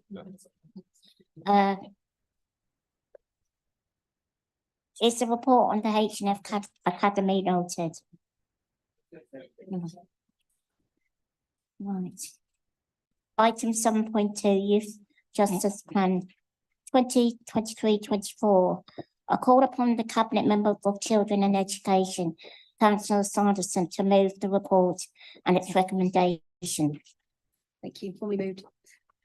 Thank you, Mayor. The England and Wales Youth Justice Board mandates that our annual Youth Justice Plan be presented to the full Council for review and acknowledgement before it can be fully implemented, which is why it's here this evening. In Hammersmith and Fulham, our first priority is to keep our residents safe and secure.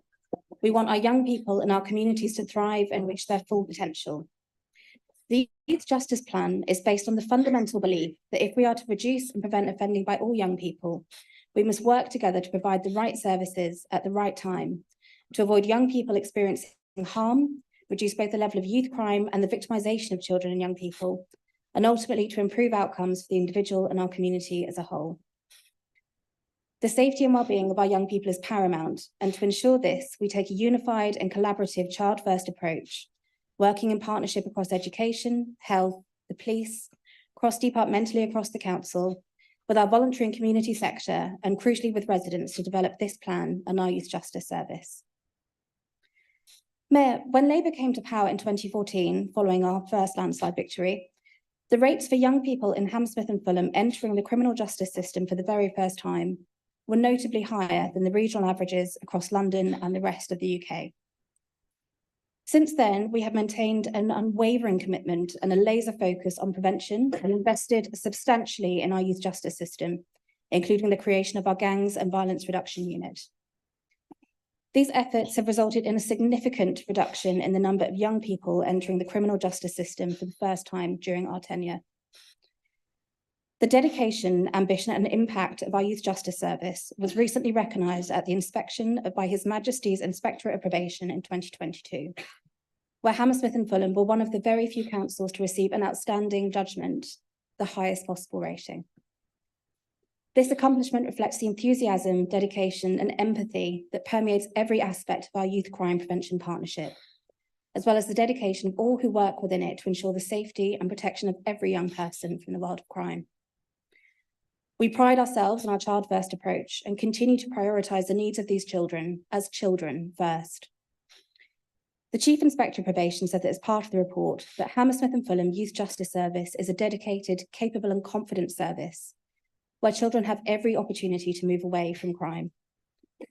Informed by Youth Voice, this plan seeks to continue this good work and to deliver on our ambition that by working together and at the earliest opportunity, we will enable our children and young people across Hammersmith and Fulham to escape the horrific cycle of criminal activity and prevent our young people from becoming involved in the world of crime at all.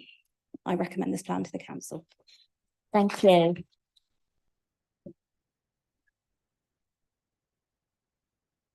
I've been informed that Councillor Dinsmore would like to speak on this report as well. Councillor Dinsmore. Thank you, Mayor. It's a delight to speak on this topic this evening and apt that we've had the Youth Council here this evening, who I would like to welcome and to thank them for their interesting presentation. It's great that the young people have such a good voice in this chamber. Mayor, there are two aspects to crime prevention. There's the negative and the positive. The negative involves the heartbreaking stories when a crime has been committed, something's gone wrong. We look at the past and we see what the consequences now will be. Fortunately, tonight, we're talking about the positive side, the future. We're listening to young people, working with them, getting them involved in positive schemes that prevent crime and to build a brighter future, taking into account their concerns and their challenges. It's about equality of opportunity, it's about diversity, it's about inclusion, and it's about building a future for all of us together. Speaking from my own experience, as this chamber will know, I was mugged last year, and the two young men that mugged me were about 21 years old. They'd had about 25 convictions each. One of them couldn't read or write. They'd just been released from prison a month earlier, serving a 4-year sentence for armed robbery, and they've now got 35 years in between them in custody. It's absolutely tragic. It's plans like this that can maybe change that and makes one think, how could that have been different? Maybe if they'd been engaged earlier, and maybe if these sort of schemes have been implemented better. I very much enjoy the work that I do with my colleagues on our PAC, where we have heard from lots of different volunteer groups and community groups about the great work that they've been doing to get children out of gangs, to get them into positive schemes. And this plan does form a part of that. It's an area that I, for one, will never politicize our youth and try to drive division between us. I think it is one that we should always be working together. And I'm pleased to say that my colleagues and I on our PAC have done so. So I warmly welcome this plan. I wish the council well in implementing it, and I look forward to playing my part in doing so. Thank you very much. Thank you. Are there any other speakers on this report?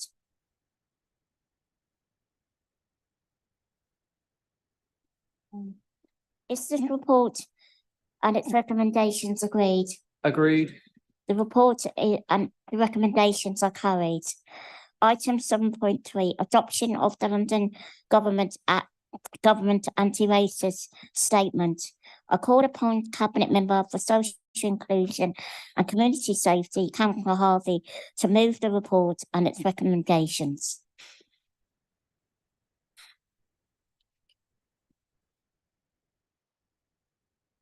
Mayor, this report. Are you moving it, Councillor Harvey? Sorry? Have you moved it? I formally Yeah. moved the report. Oh, thank you. So this report presents the London Local Government Anti-Racist Statement for adoption by full council. Publicly adopting the statement demonstrates the council's commitment and leadership on the race equality agenda. The London Local Government Anti-Racist Statement has been developed by London councils to ensure there is a consistent approach across London adopted by all local authorities. All local authorities should be committed to taking an anti-racist approach because the most damaging aspects of inequality and racism are embedded in society. It is not enough to be not to be racist. And what we need is people to focus on tackling conscious hatred like racial abuse, but going beyond that and actually actively, proactively and continuously unpacking and resetting beliefs, assumptions and values. We need people to take action when we observe racism come into play and tackle it. We need to be humble and educate ourselves in what we don't know about racial inequalities and racism that exists. And rather than expect others to educate us, we should educate ourselves.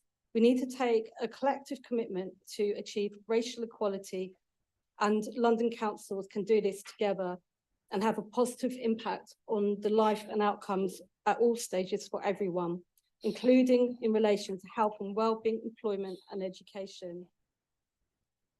This is about social justice and promoting equality for all, because Londoners should be able to reach their potential no matter who they are and from what background they come from. To be proactive in meeting this commitment in Hammersmith and Fulham, we aim to build a picture of the key inequalities and look at what are driving these. We want to shape solutions by listening to residents and drawing on their lived experiences. We want to set expectations as leaders to make the connection between achieving positive outcomes and looking at our own leadership styles and how we can help improve diversity. I feel proud as a Labour cabinet member to work with a very diverse Labour group and the wonderful contributions that everyone brings to our work. We should take personal responsibility for what we can do now to bring about change, and we all have a responsibility to do that. Publicly adopting the anti-racist statement aims to provide an opportunity for Hammersmith and Fulham to show its commitment to make it everyone's responsibility to adopt an anti-racist approach, demonstrate our commitment and visible leadership on the race equality agenda, and achieve racial equality. We are committed to making Hammersmith and Fulham the most inclusive borough in the country. Adopting the statement will complement the existing initiatives that we have in Hammersmith and Fulham. This includes our Race at Work Charter and the Social Care Workforce Race Equality Standards, and it will help us support the council to deliver its quality objectives. We will work with local partners on joint anti-racist activity, such as building trust, which we are running with the NHS to address the structural racism identified by the North West London NHS. Adopting the statement would allow us to demonstrate our commitment and visible leadership on a race equality agenda. I would also add that in addition to the work that we have been doing that I've just referred to, we've also launched a hate crime consultation with residents across the borough and different voluntary groups, because it's really important that we update our hate crime strategy for as we've moved on. Over the last year, there have been over 600 instances of hate crime, and we've seen that predominantly people from global majority backgrounds and those who have particular religions are targeted with hate crime. And there's no place in our society for that kind of disgusting behaviour. We want to continue to champion the contributions people from global majority backgrounds bring to our society. In Hammersmith Fulham, we have celebrated Windrush, Black History Month, Refugee Week, and we continue to build on those. This statement is a joint statement across London councils, and it's in Appendix 1. And it demonstrates our commitment to visible leadership on race equality agenda. And I would encourage everyone to adopt and vote for the report. Thank you.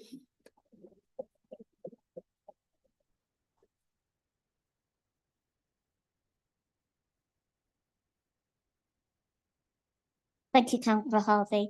Councillor Francis Dume, you would like to speak?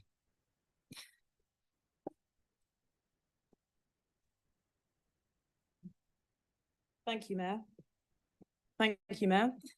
Okay. Racism is a pervasive problem. It's a system of oppression that's been cemented into our society for centuries. Used to justify enslavement, exploitation, and abuse, it's present in all aspects of our lives, from education to health, creating division and distrust, preventing us from working together to address the problems that we all face. In 2022, the UK Race Disparity Audit revealed that Black, Asian and minority ethnic people are more likely to live in poverty, less likely to be employed, and more likely to be stopped and searched by the police than white people. Any discrimination based on race hinders the full potential of humanity. When people are denied opportunities, we all suffer.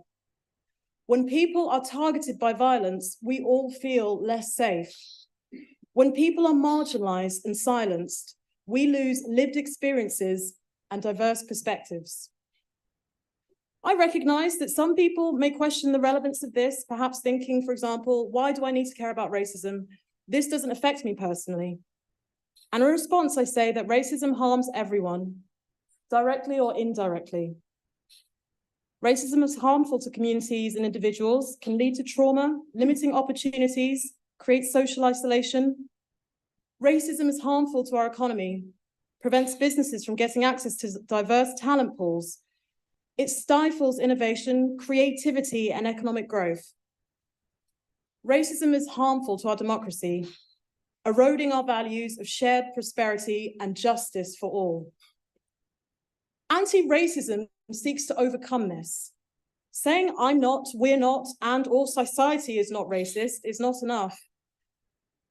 As author Rennie Edo-Lodge says, anti-racism is not just about being not racist, it's about putting in the work to actively challenge racism and discrimination.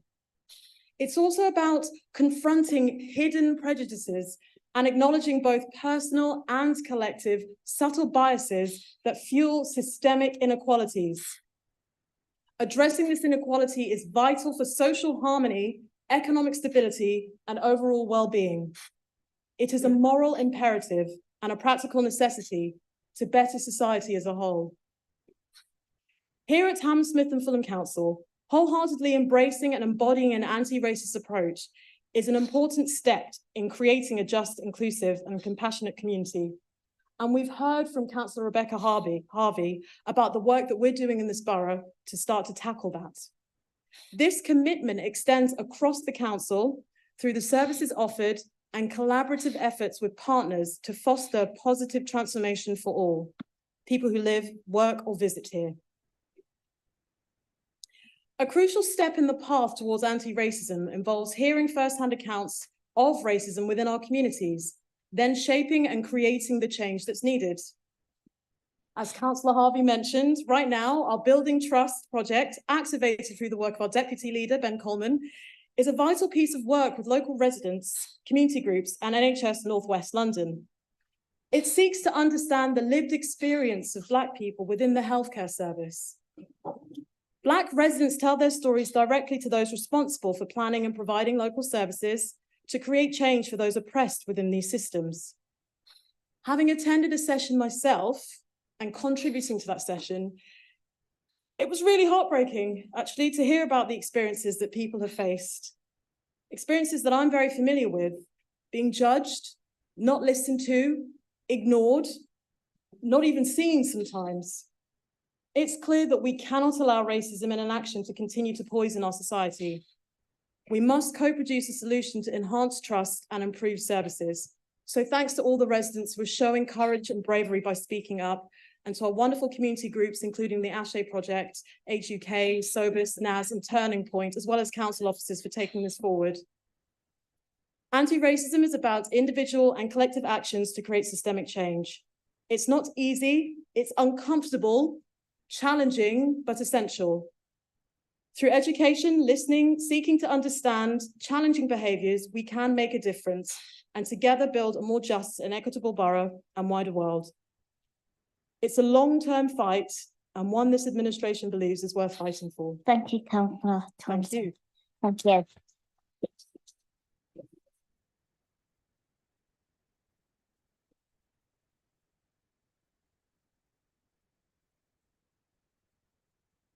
Councillor James, I believe you want to speak. Thank you, Mayor. The opposite of racist isn't not racist. It is, as we've already heard, anti-racist. What's the difference? One endorses either the idea of racial hierarchy as a racist, or racial equality as an anti-racist.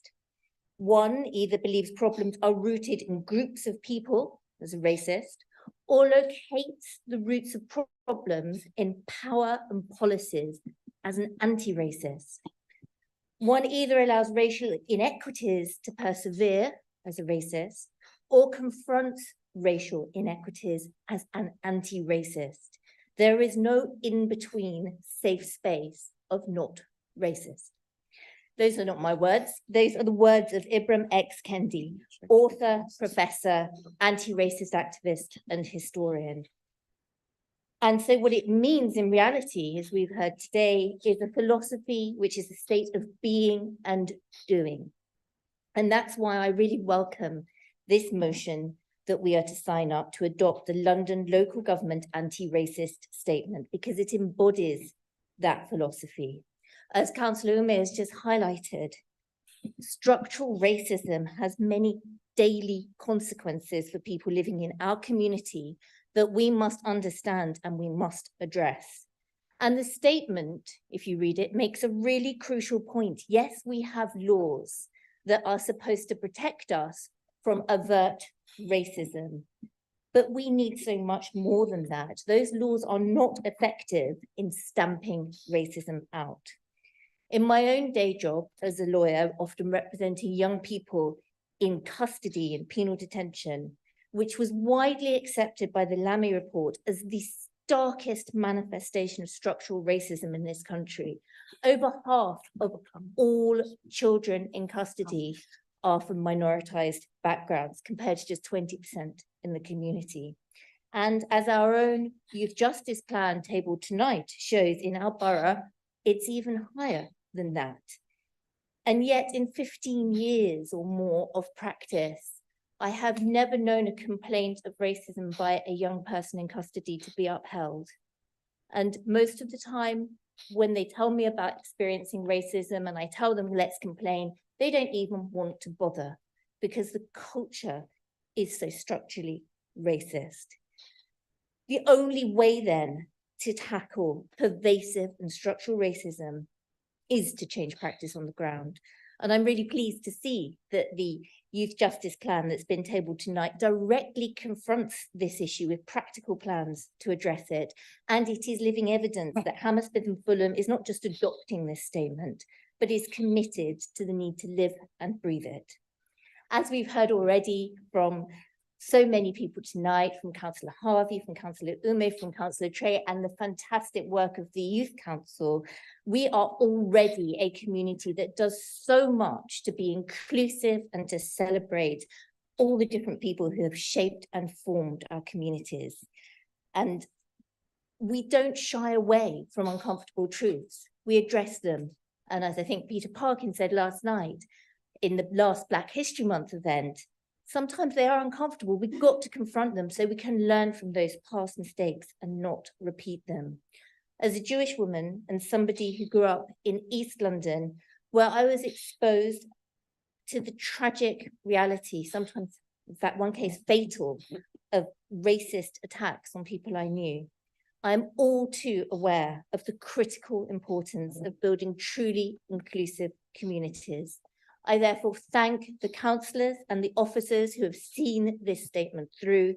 I'm very proud to be a councillor in a borough that is, I believe, anti-racist and where racism in any form will not be tolerated. I commend this motion.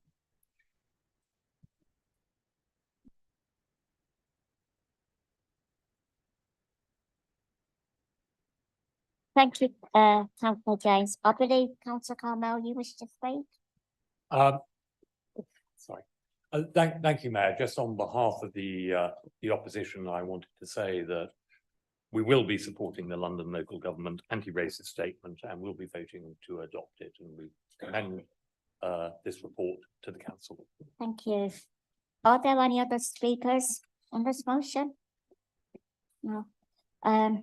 Is this report and its recommendations agreed? The recommendations are carried. Item 7.4, allocation of seats and proportionality on committees. I call upon the leader, Councillor Cowan to remove the report. Formally moved. Is the report noted? Right, great. Item 7.5, committee membership amendments. I'll call upon the leader, Councillor Cowan, to move the report and its recommendations. Formally moved.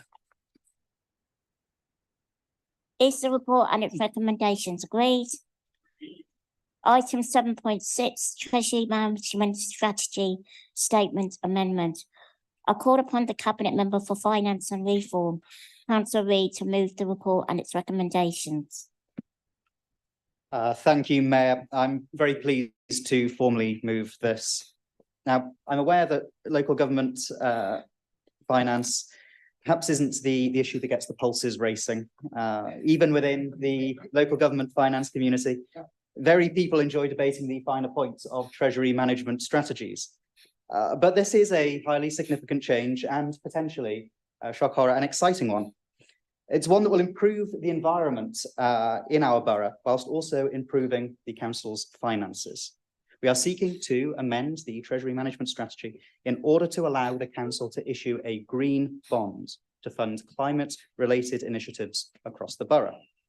Now, this is both innovative and prudent, allowing the council to access a new source of funding and to borrow at a lower rate than would be available through the Public Works Loan Board. This will also allow residents who are concerned about the impact of climate change on our borough to invest directly in measures to mitigate it and to earn a guaranteed return at the same time. Now, climate change is the biggest issue facing not just our borough, but our country and our planet. The consequences are already far too apparent. We had a heat wave in October, followed by violent storms and flooding across the country. Extreme temperatures, dramatic weather events, and visible damage being done to our environment. This will be the defining issue of our age, and everyone in public life has a duty, a responsibility to act. At a time when central government is rowing back on its commitments to the transition to a net zero economy, this council is pushing ahead to keep our promise to future generations. Here in Hammersmith and Fulham, we have a great track record. We have the best climate emergency plan in London, the highest concentration of electric vehicle charging points in Britain, the highest concentration of air quality monitors in Europe. We are Britain's greenest borough, but there is still further to go. And this green bond is the next step on that journey. While government might bury its head in the sand, green finance is providing new opportunities for investment that will also improve our environment. Whole new industries are developing in the City of London and around the world to finance the transition towards a net zero economy. And this council is looking to be at the forefront of this innovation. Once this change has been made, we plan to issue the largest ever local authority green bond, £5 million to spend on green projects across Hammersmith and Fulham, protecting our environment and safeguarding our future. This is a rare win-win-win. At a time of uncertainty, residents can make an investment with a guaranteed return and know that their money is being invested in projects that will improve their area.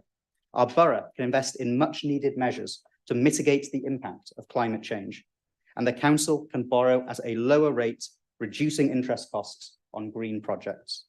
This is a small change to our policy that could make a big difference, and this is an investment that's well worth making. Thank you very much.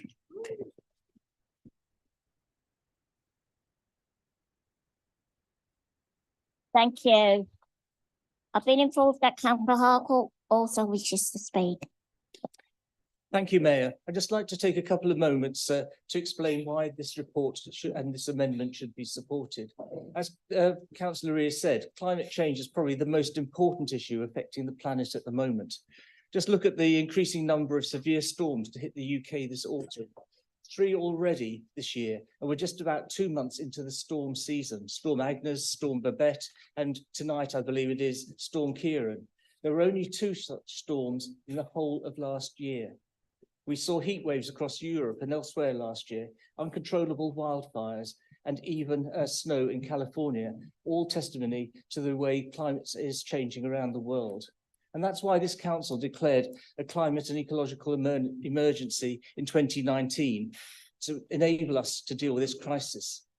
Since then, we've taken action to mitigate the effects of climate change. And this means adapting our buildings and infrastructure to cope with these increasing disasters and to cut our carbon footprint to net zero by 2030, if we are to stop climate change, to stop the climate changing beyond the point of no return. These adaptations and changes to our way of life come at no inconsiderable cost. And with limited funding available from the government, we have to look at new and innovative ways of generating income to pay for the changes. Here in Hammersmith and Fulham, we've been successful in winning funding, but all bids are competitive and there's no guarantee of success. So in response, we've set up schemes such as the Community Energy Scheme, with the idea of green bonds being the latest of these initiatives. Now, a number of local authorities have already pioneered green bonds as a means of making climate and ecological improvements. Warrington and West Berkshire were the first councils in the UK to offer green bonds, raising £1 million in 2022. Other councils that have also offered green bonds are Camden, Cotswold District, Telford and Wrekin, Westminster and Lewisham. Across those 6 councils, they have raised 6.1 million. Put that in context against what Councillor Rees just said, with this council looking to issue green bonds worth 5 million alone. The Green Finance Institute suggests that local authorities could raise 3 billion through green bonds, but that itself is still a drop in the ocean compared to the amount of money required to make the changes to deal with climate change. But let's not forget, this isn't just about raising funds to pay for climate change. It's about involving residents, raising their awareness of the perils of climate change and how they can play an active role and take ownership of some of the actions needed to deliver the council's target of net zero carbon zero by 2030. And of course, let's not forget, they will also benefit from the guaranteed return on their investment. So please support this report.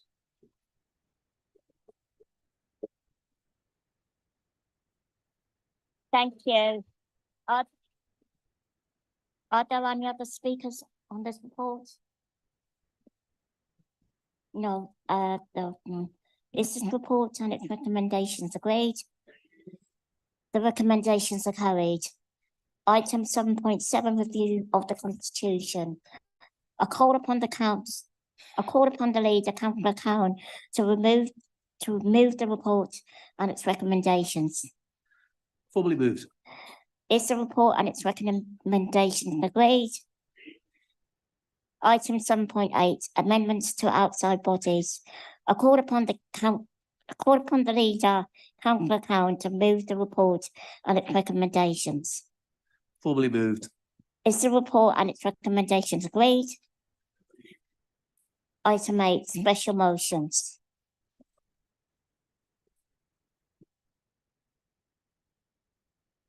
Councillor Walsh, you should be. Yes, Mayor, under Standing Order 15E3, I ask that special motions be listed in the agenda to be taken in the following order: 7, 1, 2, 3, 4, 5, 6, 8, and 9. Thank you.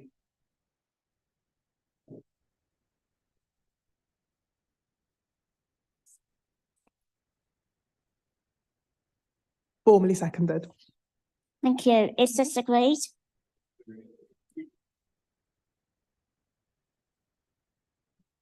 Item 8.7, special motion 7, Hammersmith and Fulham Pension Fund. I call upon Councillor Melton and Ree to move and second. Formally moved. I call upon. Formally seconded. Sorry.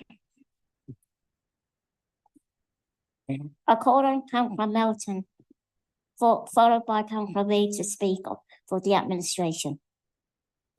Thank you, Mayor, and thank you so much to the Council for the indulgence of reordering the motions. Third time very much is the charm. So now, I know not everyone in this chamber is as passionate about pensions as I am. As Councillor Ree observed, I recognise that not everybody gets as hot under the collar as I do about an above inflation rate of return. I'd be the first to admit that I am in a minority when my pulse races at the mere mention of an effective hedging strategy.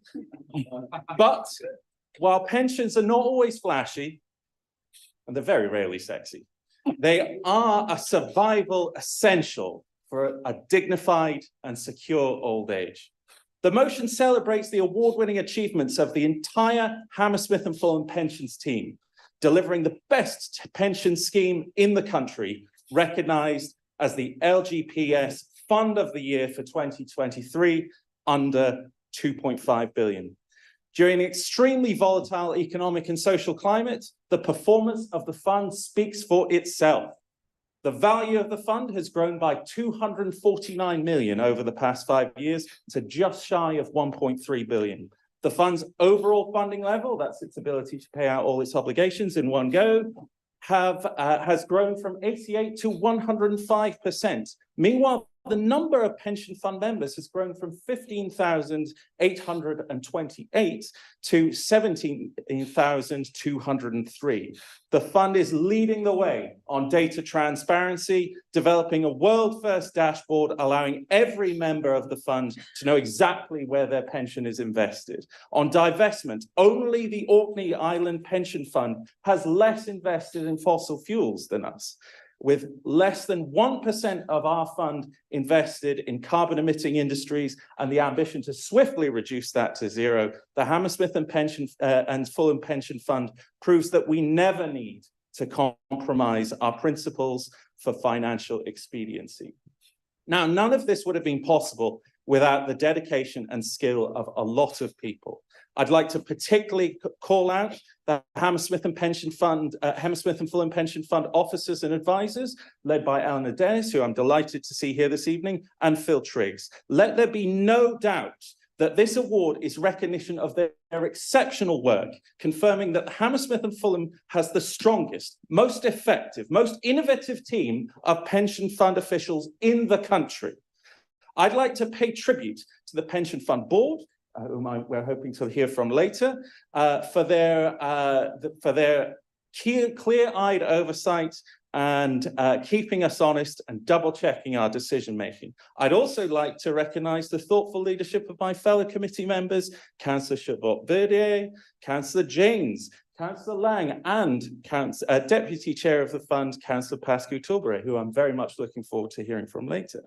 And our co-opted members, former councillors Mike Adam, that I'm delighted to also see in the audience, Ian Cassidy, and the irrepressible and double mentioned Peter Parkin. We are exceptional. And finally, to recognise that we stand on the shoulders of giants. This year's success is built upon the strategic decisions of many past colleagues for the committee and before. We shouldn't forget why delivering the UK's best pension fund matters, ensuring that all 17,000 of our members of the scheme can rest easy, safe in the knowledge that the fund will take care of them in their old age. Our fund's members include our hardworking local teachers and librarians, our local community centres who keep the beating hearts of our neighbourhoods going, our dedicated council, social and community workers lending a hand to the most vulnerable. With its value growing by a fifth in less than 5 years, the performance of the pension fund is yet another example of the balanced, measured, and responsible approach to public finances that the residents of Hammersmith and Fulham have come to expect from a Labour administration. With so many disastrous economic headwinds blowing out of UK governments, we are not just weathering the storm, but demonstrating that Labour is using every tool in the box to deliver action on climate change and social justice, building a borough where the pride and dignity of old age are not a postcode lottery, but the right of every member of our pension fund. So while I recognise that pensions are not always as exciting as I've perhaps made them sound, the award of the LGPS Fund of the Year for Hammersmith and Fulham's pension fund is yet more evidence that the UK economy is safe in Labour hands.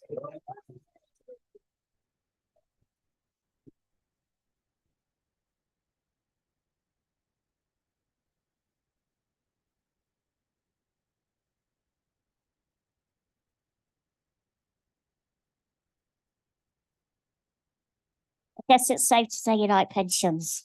I can't, sorry. I call on Councillor Reid now, please. Thank you very much, Mayor. Well, follow that, It's Councillor Melton really demonstrating just how passionate he is about pensions. I too admire a good yield curve. When I first got involved in local politics, I never thought that I would be putting the work of the council's pension fund on an election leaflet. But when the independent charity UK Divest found that no council's fund had removed more fossil fuels from its portfolio, I was proud to tell the residents of Conningham Ward all about it, and I'm sure they were delighted to read it. Every 3 years, the pension fund needs to be revalued, and that came up again this year. Let me tell you, this is always a bit of a nerve-wracking time for somebody responsible for the council's finances. But because of the excellent work of everybody involved, it was found to have increased from 97% to 105% funded this year, reassuring pension fund members that their savings are secure. It's even more remarkable when you consider the turbulent times that the markets have faced in this period: the COVID pandemic, the war in Ukraine, even the disastrous mini budget and its effects on markets. It's testament to the management of this fund and all those involved that it was able to strengthen while getting through these difficult times. Now, like Councillor Melton, I'd like to thank Phil, Matthew Allen, and all of the officers who are involved in the running of the fund. I'd like to thank Kevin, Johnny, Marion, the fund's advisors, Councillor Melton, and the whole Pension Fund Committee, Councillor Chevalot-Verdier, Councillor James, Councillor Lang, and Councillor Pascal Toubro. I'd like to thank Peter Parkin, the committee's Unison representative, who's been mentioned several times now this evening, so he's obviously doing a fantastic job. And I'd like to thank former councillors Mike Adam and Ian Cassidy, who go above and beyond their civic duty by turning up to Pension Fund Committee meetings to lend their experience and their expertise. Thank you very much.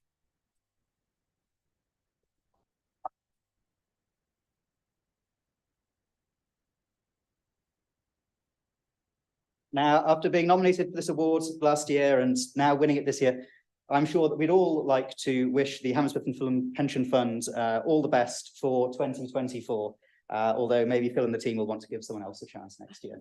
Thank you very much. Thank you. I've been informed that Councillor Patel and Pascal Toubro, got it right, would like to speak. Mayor. Councillor Patel. Mayor, I think Councillor Melton has spoken with great eloquence and spirit about the exciting world of pensions. I too share that excitement, probably because I'm a bit older than you are, but nevertheless, it is something which is worth considering. Mayor, the prize which has been awarded to this local authority is very much an achievement.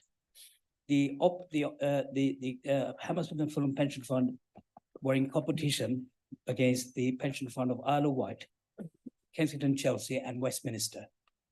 Having defeated those three boroughs, it just shows the scale of the competition.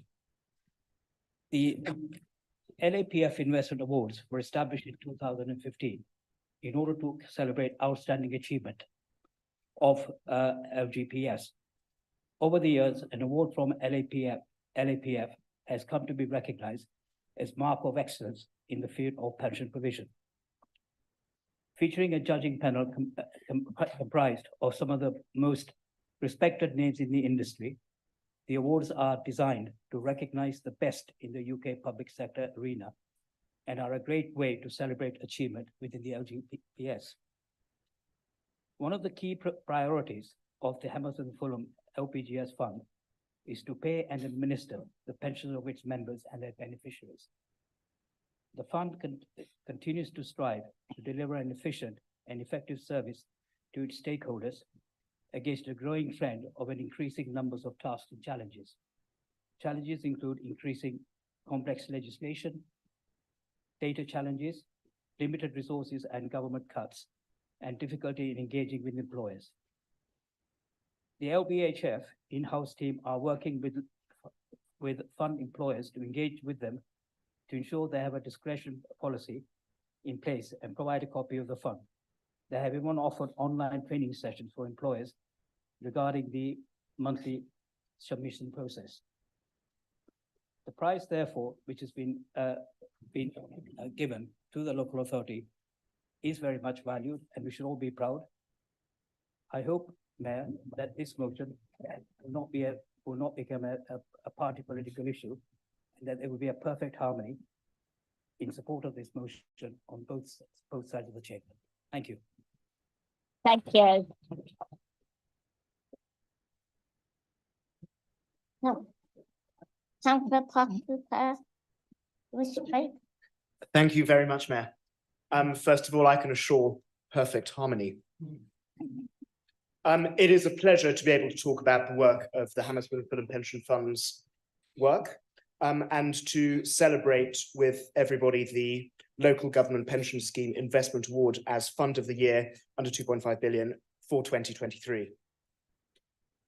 Having a decent pension is vital for the 17,000 plus members on behalf of whom this fund is run. And the Pension Fund Subcommittee, of which I'm delighted to serve as Vice Chair, plays an important part in the management of this fund. It has been a pleasure to serve on it alongside other councillors, our co-opted members, Michael Adam and Ian Cassidy, themselves former councillors from both sides of the political divide, and our excellent professional advisors. It's perhaps not always immediately obvious that we do things aside from political knockabout, and that a great deal of the work that councillors do is less theatrical, more consensual, though I must say it's always great fun to have real theatre in this room because it's really taken the temperature up a notch. I welcome that.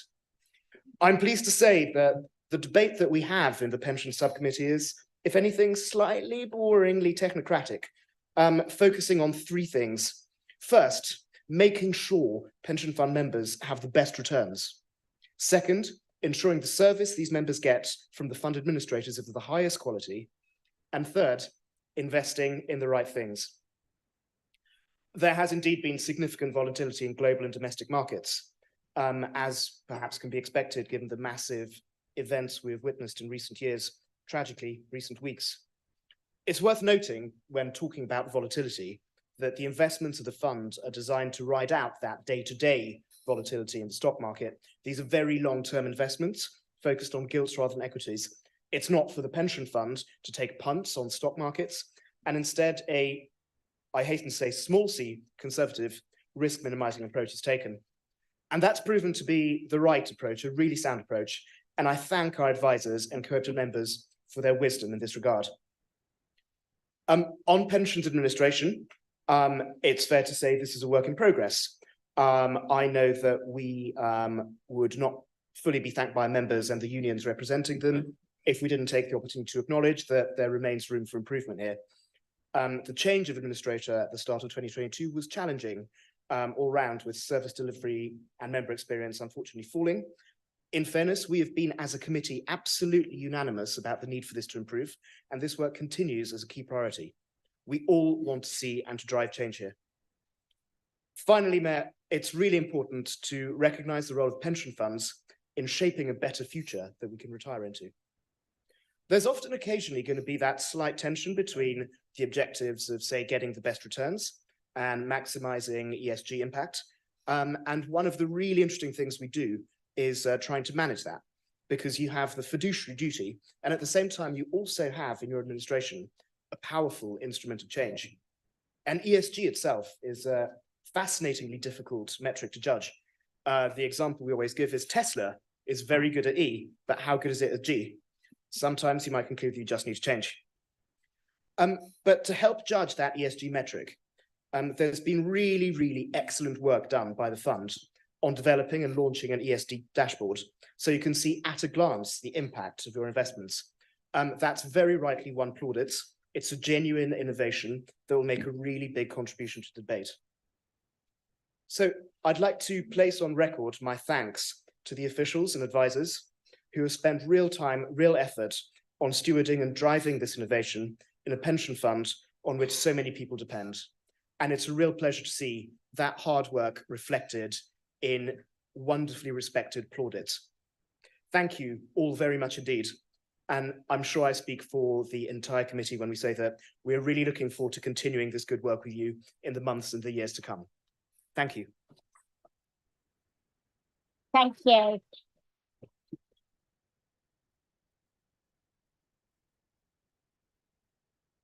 Are there any other speakers on this motion?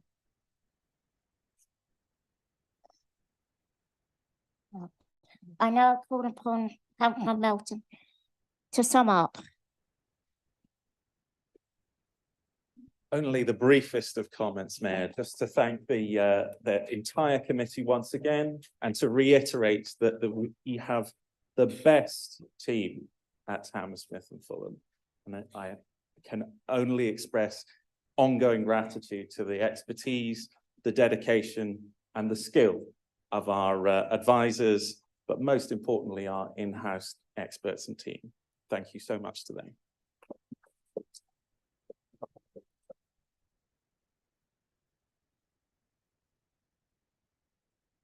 Thank you. Is the motion agreed? Item 8.1, special motion 1, calling on Fulham's Member of Parliament, Greg Hands, to apologise for the jingle and mingle lockdown party on his watch. An amendment to this motion has been submitted by the administration. I call on councillors Kwan and Murray to move and second.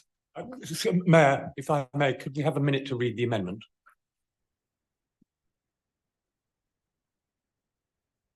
Yes.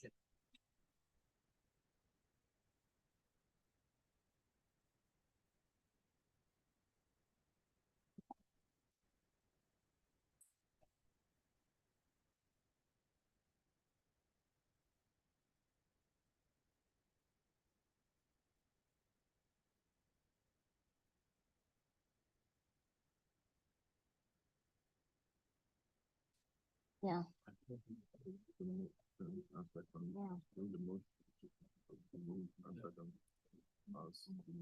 As amended. Yeah. I think we should now then. We're not going to go beyond this. Yeah, no. Yeah, that's fine.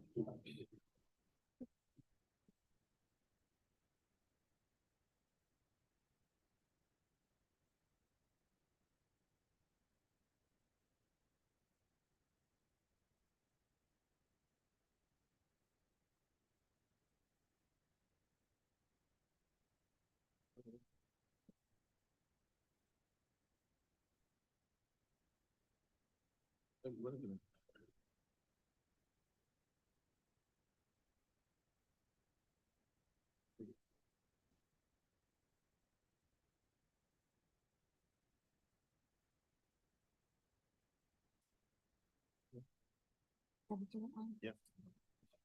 Hello, councillors. I call on Councillor Kwan and Murray to move and second as amended. Formally moved. Formally seconded. I call on Councillor Kwan followed by Councillor Murray to speak for the administration. Thank you, Mayor, and I apologise for bringing an end to the otherwise the unity that we've seen in quite a few of the previous motions, I suspect.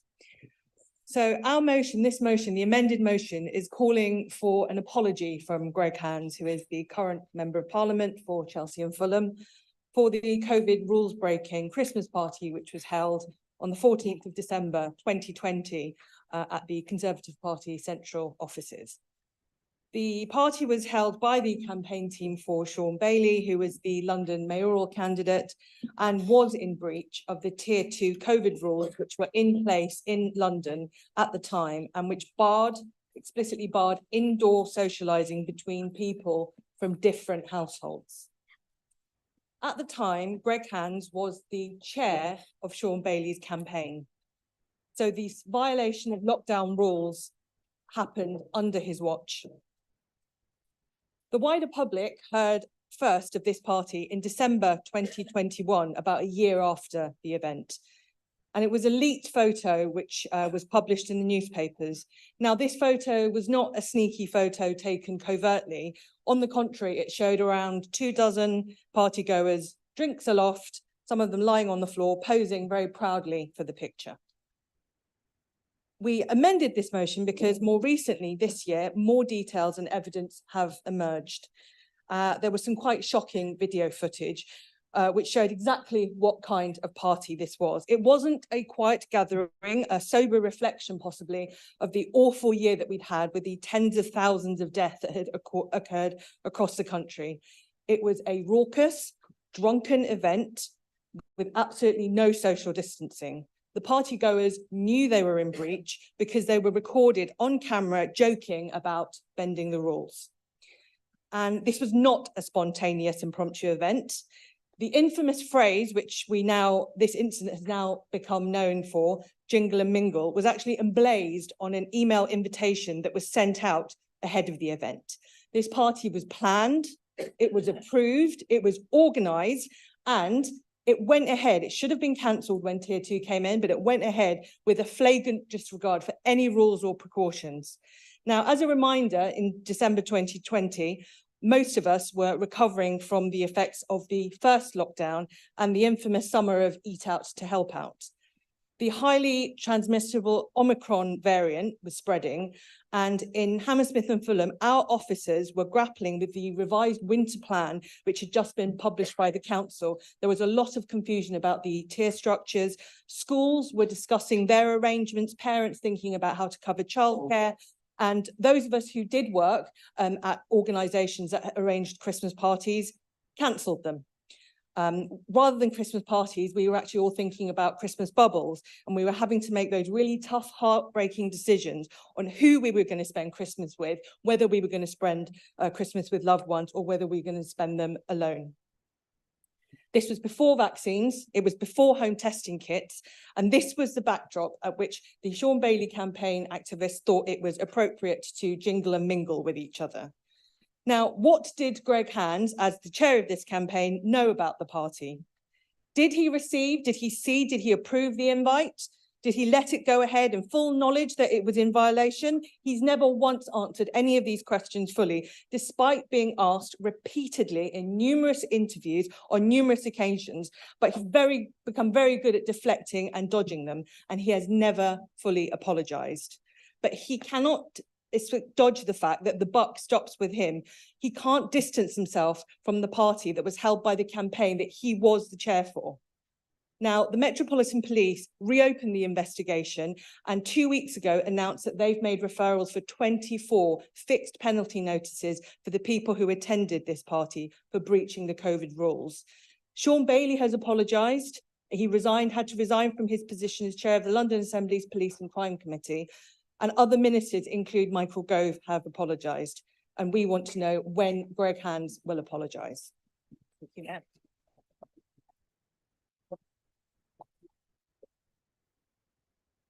Thank you.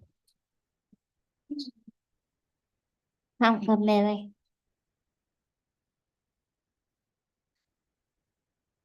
Thank you very much, Mayor. I think it's particularly pertinent that we're discussing this issue in light of revelations this week, where we've all seen the mismanagement and carelessness of the Conservative government about COVID played out in the media. The utter lack of care, the utter lack of seriousness, not just about the virus itself, but about the many who fell ill and lost loved ones, about the people who suffered. From inside Downing Street, a Conservative Prime Minister and his crew treating it all like a joke. That Prime Minister might be gone. His cronies might be gone, but the issue obviously still persists. It would be so easy to claim that this is just about changing those at the top and everything will be okay. But that's clearly not the case. The rot runs deep and wide. Greg Hands was responsible for Sean Bailey's mayoral campaign when this party occurred during lockdown. It was Conservative staffers, the people on the ground, who were at the party. It's clear the culture of entitlement and disregard clearly runs from top to bottom. A change in leader, even a change in chairman, wouldn't necessarily fix the problem, would it? An apology, at the very least, would go some way in making things better, in showing contrition, regret, understanding, but it would ultimately still be too little, too late. The sense of arrogance that's attached itself to the Tory party, on display for everyone to see, requires far deeper work to get rid of, if such a thing is even possible. So many of them clearly think the rules just don't apply to us. It reflects so badly on their party, on Greg Hands, on Sean Bailey, and their mayoral campaign. It reflects so badly on their whole operation. So will the Conservative opposition join us in calling on Greg Hands to apologise?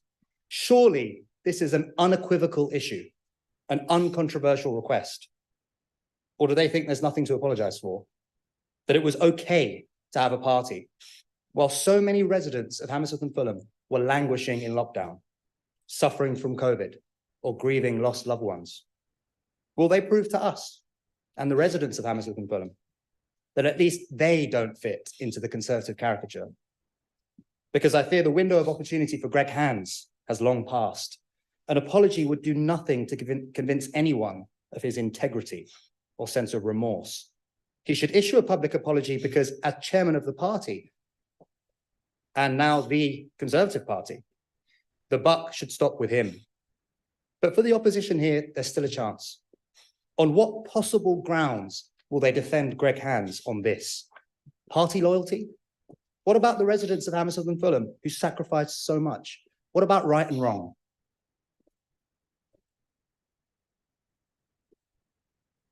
Thank you. I've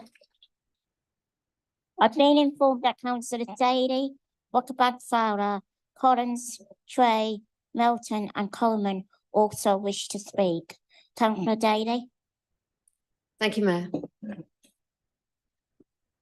So the pandemic forced us all to adapt to extraordinary circumstances. Our residents demonstrated immense resilience and solidarity, and together we stood strong, we stayed at home to protect each other. These were sacrifices and they were not easy, but we did it because we understood the gravity of the situation and the importance of prioritising public health. Residents have spoken to me about their anger and deep frustration by the way Tories and their staffers partied while we all followed the rules. They are angry when they hear they party because they all worked so hard and had to let off steam. And they're livid when it's so obvious that these weren't staffers with grueling workloads. This was the cabal of the privileged, believing themselves above all of us, living in a microculture where partying was commonplace and unremarkable, and led by a chair who to this day has said nothing in good faith on the subject. Greg Hands was clearly hoping that if he stays very quiet, it might just pass him by. He might, in fact, get away with it. Please cast your minds back to Monday, the 14th of December, 2020, and I'll read some excerpts from Hansard. At 3:38 p.m, the Secretary of State for Health addressed Parliament. I need to tell the House, over the last week, we have seen very sharp exponential rises in the virus across London. We have to take swift and decisive action. The doubling time is around every 7 days. Our NHS is straining every sinew to cope with the pressures, but if cases continue to double, it will be overwhelmed. We must act now. There is not a moment to spare. We have decided to move London into Tier 3. I know this is a difficult news. I know that it will mean that plans are disrupted. The action is absolutely essential. Now, we weren't yet 2 weeks out of the November lockdown, but 2 weeks later, the UK would record its highest death toll since April. And a week after that, London entered tier 4. So I wonder what was in your diaries for that evening. Were you at a party, hurling a co-worker around in front of a table, piled high with party food and booze? Were you out enjoying a knees up and laughing about bending the rules? Well, Greg Hand's campaign team were doing just that. Meanwhile, key workers at a warehouse in the south of our borough have been putting in up to 16-hour working days for months. They had a small staff Christmas drinks planned, which they very much deserved. But that afternoon, they were coming to terms with the end of their hopes for a recognisable Christmas. They cancelled plans, and by the next weekend, predictably, Christmas was officially cancelled. A respiratory doctor at Charing Cross Hospital recalls her day being grim. She was on the phone telling families their loved ones were going to die, but they couldn't come and see them. The Barons Court project, who strive to bring light into the darkest of situations, cancelled their Christmas plans and welcomed guests just 2 at a time, sitting apart either end of the cafe with the outside door open to heat a reheated turkey dinner. There was no Christmas crackers, no music to sing to. And at St. Matthew's Church on Wandsworth Bridge Road, they were just beginning to pick out how they could possibly host the family nativity safely. They landed on restricted numbers, masks, no singing, and after the service, no mingling in groups, no mingling, not allowed. But just down the road in Greg Hand's London Campaign HQ, they were wearing party hats, posing for group photos, dancing, eating, boozing, chatting away, singing, laughing, looking for all the world like they were above it all, like none of the rules or restrictions ever applied to them. Michael Gove went on record to describe it as completely out of order, but it was not just out of order or ignorant, disrespectful or indefensible. It was a failure to prioritise our safety. It was dangerous and it was stupid on every level. Greg Hands was elected to represent the residents I spoke to and I've just talked about. He's also chair of the Conservative Party, and he was then chair of Bailey's London campaign. 24 members of his staff were fined by the Met last month. In a very late example of social distancing, Hans has attempted to claim that as he wasn't chair of the Conservative Party during the Jingle and Mingle party, that he now can't be held responsible. Clearly, deliberate obfuscation. Hans is taking his constituents for fools. So as the person ultimately responsible for that act of wanton stupidity, it's time for Greg Hands to not only apologise, but to show some integrity, address our residents and tell us how long he was at the Jingle and Mingle party for, tell us if he is one of the 24 fined by the Met, and explain how and why he ever let that law-breaking party happen.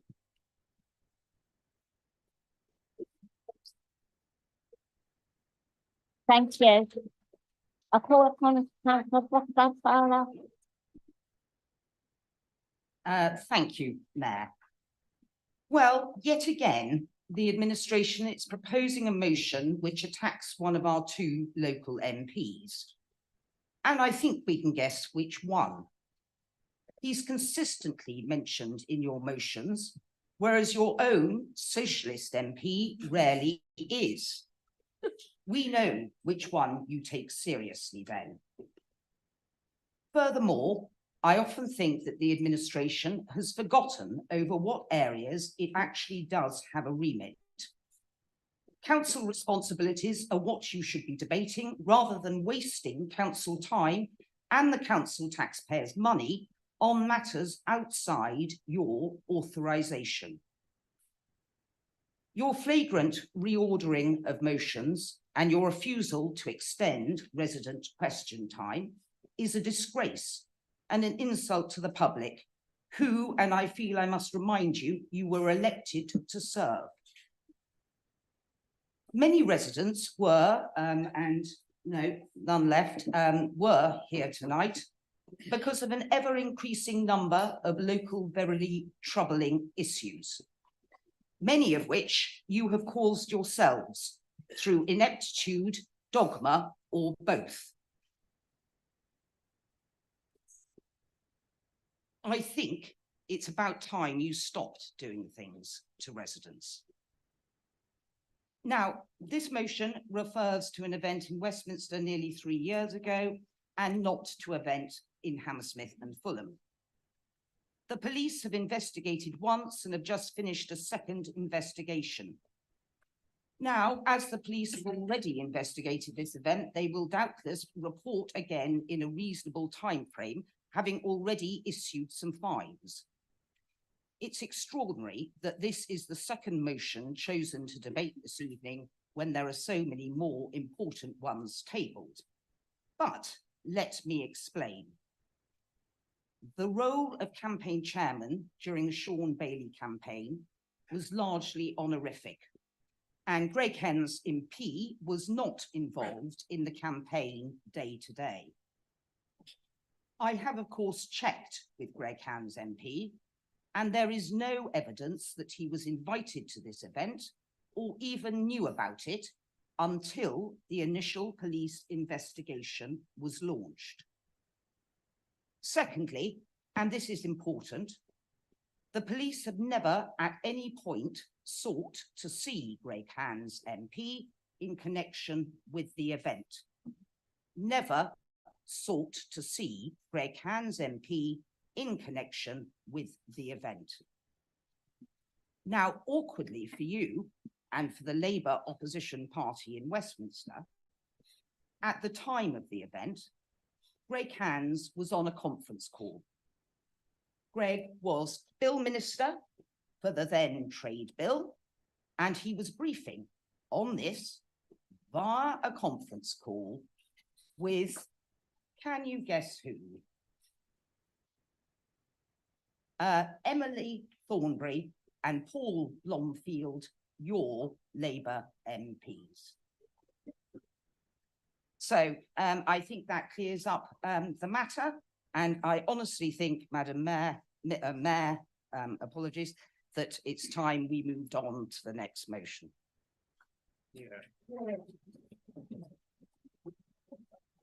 Thank you. I call upon Councillor Collins. Could I give way to Councillor Coleman, please? Okay, thank you. Please, hang on. May I? Hang on. Hang on. May I?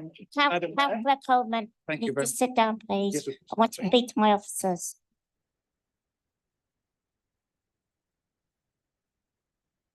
Thank you. I've just been confirmed that is allowed. Thank you. Thank you, Madam Mayor, and may I thank also the generous reception I received from the people opposite. This is a remarkable discussion. It's always fascinating to see how the opposition is going to respond. The best way of responding is to take a question that hasn't been asked specifically and then try and worry away at it. So let me set out very clearly the questions I would like the opposition to have answered. They've obviously been speaking to the Member of Parliament for Chelsea and Fulham, the chair of the Conservative Party, or as my colleague here says, the chair of the other party 3 years ago. And I think the best way of my doing this is probably to read out the letter that I sent to Mr. Hands on the 20th of October, which is more than a year since I sent him a letter asking questions about this party in my capacity as the Cabinet Member for Public Health. And then in that capacity, I and a lot of colleagues and other officers spent a long time and a lot of effort trying to keep the boroughs safe. And I thought it was only reasonable that having done that, I should write to Mr. Hands to understand what he knew about a party which flouted the COVID regulations. And indeed, we've had today's evidence from the second most important official in government who says that there was no time, she thinks, during COVID at which someone in number 10 wasn't flouting the COVID regulations. So I will just, if I may, read out something which has had quite a lot of interest on Twitter, which is the letter that X, which I sent to Mr. Hands. It's only had 189,000 views. I'm sad because I'd hoped it would get to 200,000. And it says, "Dear Greg, on the Friday, the 20th of October, I listened to your Today programme with Nick Robinson. I've included the relevant part of the transcript for your convenience below. And that transcript, if I may just read it to you, says, Nick Robinson said, last week, 24 Conservative members of staff were fined for breaking COVID rules, attending a jingle and mingle party. Have you fired them all? Well, hold on a minute, Nick, says Mr. Hands. You're asking me about change, but that's an event that occurred in the year 2020. That's 3 years ago. Nick Robinson, have you fired them? Greg Hands, that's not about change. I'm talking here about the future. Nick Robinson, have you fired them? What Rishi laid out at conference, says Greg Hands, was actually, Nick Robinson, have you fired them, Mr. Hands? Greg Hands, in terms of them, there was discipline taken into account some members of staff, which long predates me being chairman or Rishi Sunak being prime minister, if I might, Nick. Nick Robinson, no. My point is that, and this is where Nick Robinson's very interesting. No, my point is not that you're necessarily responsible for behaviour. Why should you be held responsible? Well, I think what we've learned there is even the most august and brilliant people on the Today programme don't know all the facts. Because Nick Robinson clearly didn't know that as chair of the Sean Bailey campaign, he was responsible for what that campaign did. And if that campaign chose to hold a party, he was responsible. So anyway, I went on in my letter to Mr. Hands. I was struck by your answer to Nick Robinson's question about the Metropolitan Police issuing fines to 24 members of Sean Bailey's London mayoral campaign for their involvement in a jingle and mingle party during COVID lockdown. You indicated you hadn't sacked any of the 24 individuals because it happened 3 years ago, and that long predates me as chairman of the Conservative Party. Then I go on to say, to repeat the one I just made, as you know, you were actually chair of Sean Bailey's campaign. Your answer, Mr. Hans, was disingenuous at best.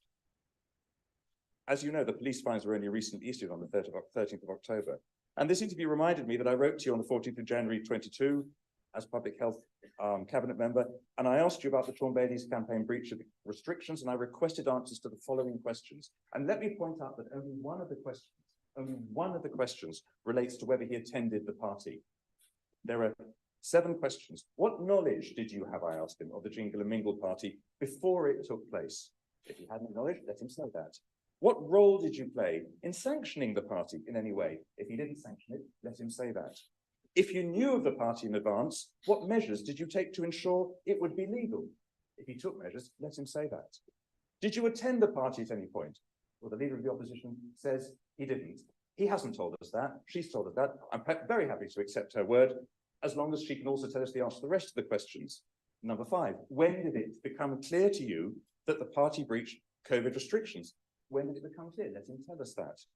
What actions did you take against those who organised the party? Let him tell us that. There was discipline taken against some members of staff, he said to Nick Robinson. Let him tell us what that means. And did you report it to the authorities? Let him tell us that. So I finished in this letter saying, which I think is what we all agree here, we would all have to agree here, it is clearly appropriate, given your position in public life, Mr. Hans, that you provide clarity. And I look forward, I said in this letter, to you taking the opportunity to do so. Time's up. Mayor? Time's up, Mayor, councillor. why will he not answer the questions? Time's up. Thank you. Thank you.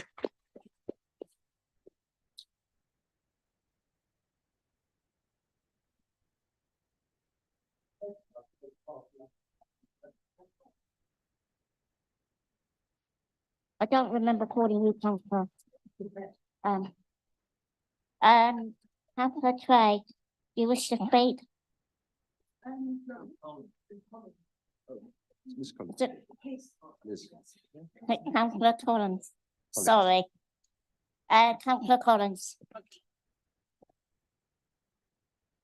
Mayor.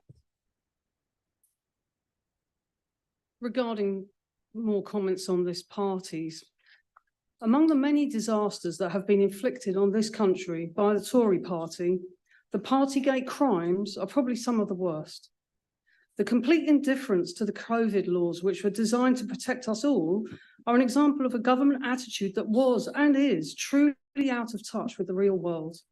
These parties, as well as being reckless and arrogant, demonstrate the unequal nature of the Tory philosophy, which is one law for us and another for them.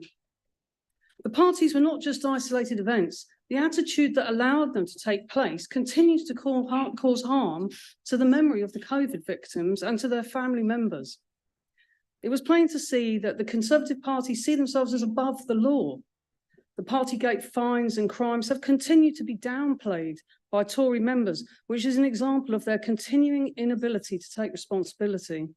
Such an attitude of indifference sets a dangerous precedent because it's in times of national crisis, there is a need for trust in those who govern. People need to be able to trust that leaders can be honest and lead by example, especially in situations where it's a matter of life and death. The Jingle and Mingle party, organised by Sean Bailey's mayoral campaign team, was another example of the complete disregard for the law. The event took place in December 14, 2020. London was under strict tier 2 restrictions at that time, and people from different families were not allowed to socialise indoors. Many people could not attend funerals of loved ones or even visit dying relatives. The sacrifices made by ordinary people contrast sharply with those who arranged and attended these parties. But who else knew about or attended this party? Chair of Sean Bailey's campaign team committee was Greg Hans. The chair of such a committee has guidelines which might include planning. It's quite unbelievable that Greg Hans was the only person on the team he chaired who knew nothing about the Jingle and Mingle event. It would be unethical for Greg Hans to stay silent if he were aware or possibly attended such an event. Denials and attempts to blame others are a particularly nasty aspect of the Tory explanations regarding these events. Tory members who knew about and or participated in these gatherings continue to avoid taking responsibility. Lack of accountability and rule breaking seems to characterise this Conservative government approach. Sean Bailey has apologised for his attendance, but he's still got a peerage, the standard Tory reward for extreme wrongdoing. While thousands of people were dying of COVID and others were unable to meet family while mourning the deaths of their loved ones, the Tories were partying on an epic scale and filming their parties. Everyone involved in these events should be accountable and take responsibility. If Greg Hands knows anything about the wrongdoing, he should take responsibility now and apologise. However, it looks like a case of do not say anything, avoid the issue, do anything, but do not own up to wrongdoing until there is a video or picture of you caught in the act. What type of accountability is that?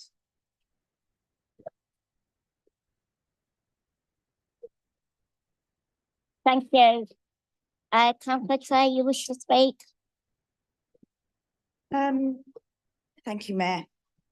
We asked a few organisations what they were doing on that day, on the 14th of December, and we received an email from Michael Angus from the Barons Court project, and I'm just going to read his words directly from him. December is Barons Court project's busiest month. As we approach Christmas, many of our guests who will be alone or living on the streets find it a very difficult time. With the days at their shortest and often gloomy winter weather, our work is geared to bring light into the darkness. In 2020, we had arranged Christmas dinners to be served to groups of 15 guests at a time, sat apart in a large room at 245 Hammersmith Road. Barons Court project does not have a space big enough to space people apart. The Christmas tree had been purchased, decorations were brought down from the loft, guests have been signed up for the various sittings over 3 days. Alas, as we know, hospitality closed down once more and it was not appropriate for us to go ahead. So on the 14th of December 2020, guests came to Barons Court project 2 at a time throughout the day. Sat apart at either end of the cafe with the door to the garden pegged open, they ate their reheated turkey dinner. There were no Christmas crackers, no music to sing along to. There was little, if anything, that felt festive. We did give each guest a bag of gifts to take away and wish them a happy Christmas. Heather, who had attended our women's group for 26 years, came. We'd not seen her since the summer as she tried to stay safe. At 80 years of age, she had shielded for so much of the summer. I remember her telling me she had organised her funeral and that she'd picked Jerusalem as the hymn. She asked if I would go to her funeral and sing it. I sing a lot at Barons Court project. I promised I would, but said I hoped it would be a long time coming. Sadly, I didn't see Heather again, and a few months later I did sing, as requested, at her funeral. On the 14th of December 2020, we followed the rules to keep our guests and our staff safe. We did our best to bring light into the darkness of situations. I'm not sure we managed it, except perhaps for a glimmer.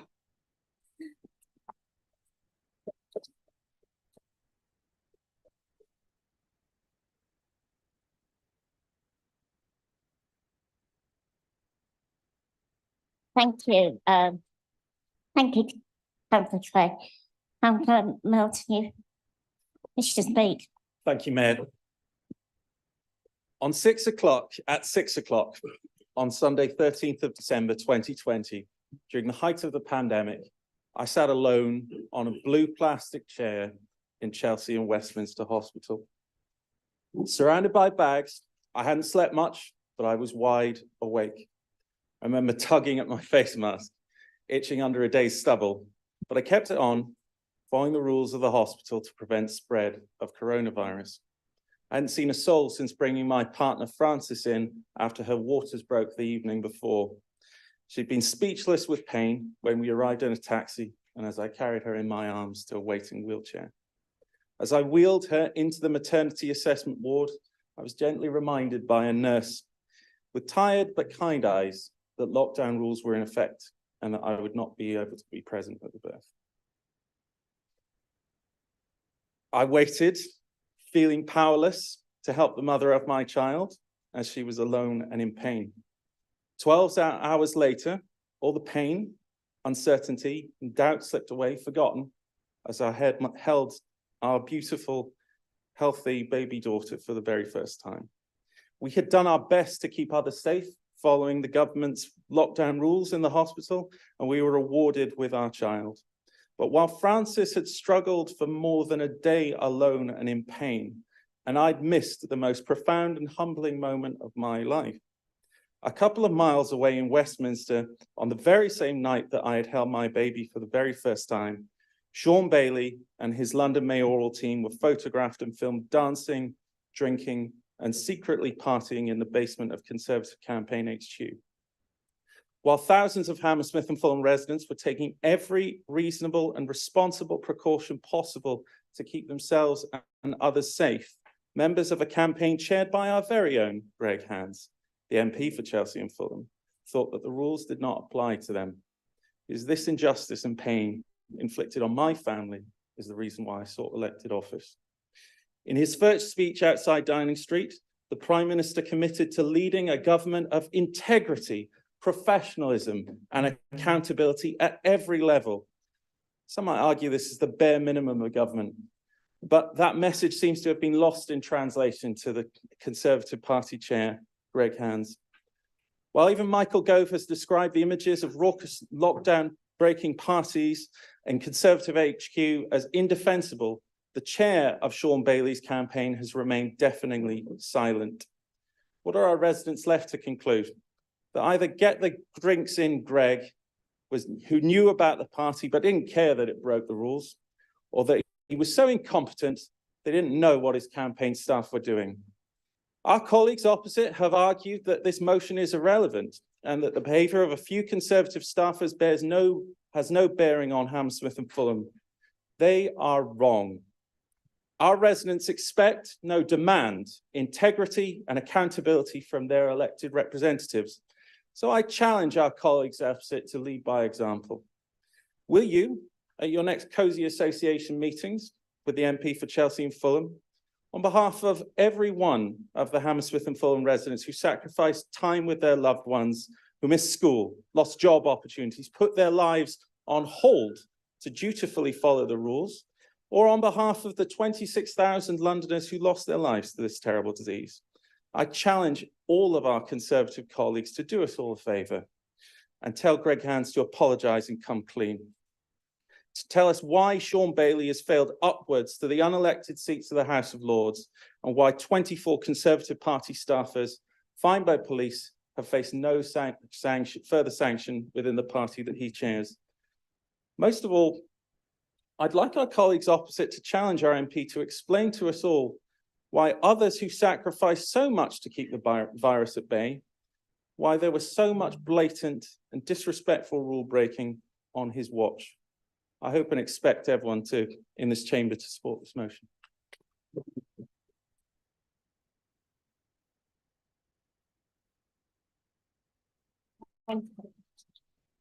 Thank you. The guillotine has now fallen. Councillor Kwan, do you want to exercise your right of reply to sum up the debate? I'll just very briefly sum up. So I think the COVID inquiry that has happened this week shows why, even though we are talking about events from 3 years ago, it's still very much in people's minds. The evidence showed that the culture was rotten from the top down. So what happened behind the doors of 10 Downing Street was clearly happening behind the doors of the basement doors of Conservative Central Office. Now, the leader of the opposition gave us a lovely lecture on what we should and shouldn't discuss in council meetings. If you go through the minutes of previous council meetings, which are available, and our excellent council officers will help anyone who wants to peruse them to go through, you will see that the opposition also regularly spoke on submitted special motions and spoke on them, which we would consider outside of council remit. So again, I'm not sure why it's one rule for your side and one rule for our side. Consistency is all we're arguing for. And I would say that the leader of the opposition did a much better job of giving a straight answer than Greg Hand MP did himself. Perhaps she should go on the Today programme in front of Nick Robinson and answer, because frankly, her answers were a lot more credible than any of his have been.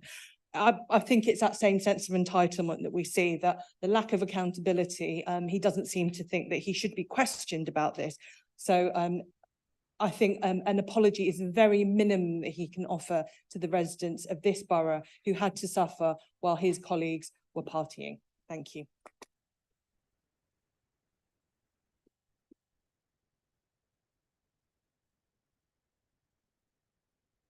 Thank you, Councillor Corn. I'll now put the motion to the vote. Those in favour? Mayor, I call for a roll call. Call for names. Thank you.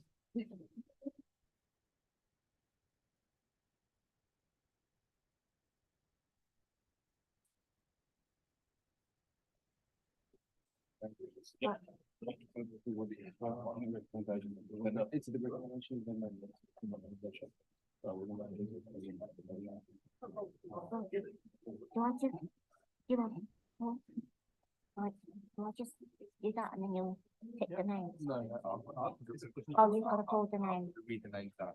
You can read the names, okay.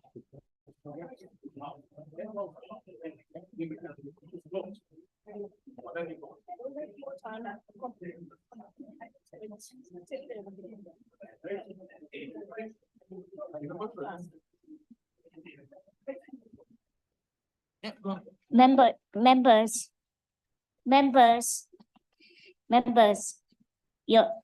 as the names are called, I would ask that you be clearly into the mic, please. Thank you.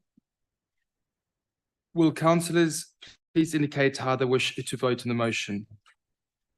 Councillor Alexander. For. Councillor Antonides. For. Councillor Apthorpe. For. Councillor Brown. Councillor Campbell Simon. For. Councillor Shafat Verdier. For. Councillor Coleman. For. Councillor Collins. For. Councillor Cowan. For. Councillor Daly. For. Councillor Harcourt. For. Councillor Harvey. For. Councillor Holder. For. Councillor Homan. For. Councillor James. For.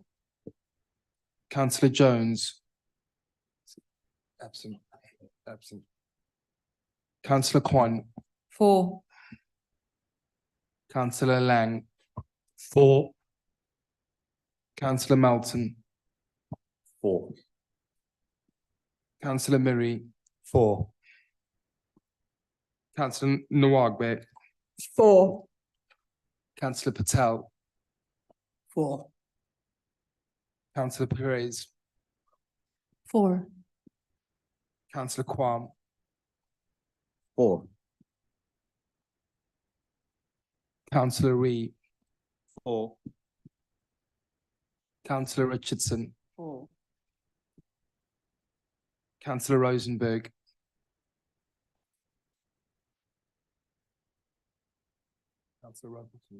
Councillor Rowbottom. Councillor Sanderson. For. Councillor Schmidt. Councillor Sadiq. For. Councillor Suslis. For. Councillor Taylor. For. Councillor Trey, 4. Councillor Ume Francis, 4. Councillor Ume Mercy, 4. Councillor Vaughan. He's removed. Councillor Walsh, 4. Councillor Afonso, Against. Councillor Afzal Khan, Against. Councillor Alford, absent. Councillor Borland, absent. Against. Councillor Brockbank Fowler, Against. Councillor Dinsmore, Against. Councillor Carmel, Against. Councillor Lloyd Harris, Against. Councillor Pascal Torbet, Against. Councillor Stanton, Against. Councillor Morton, who's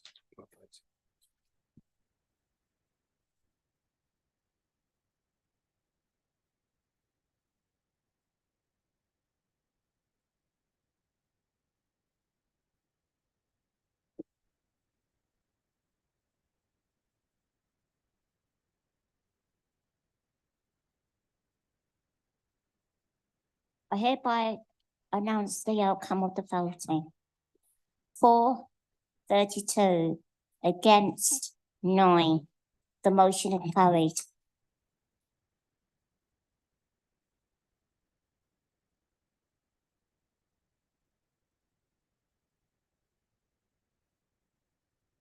Withdrawn. Yes, all.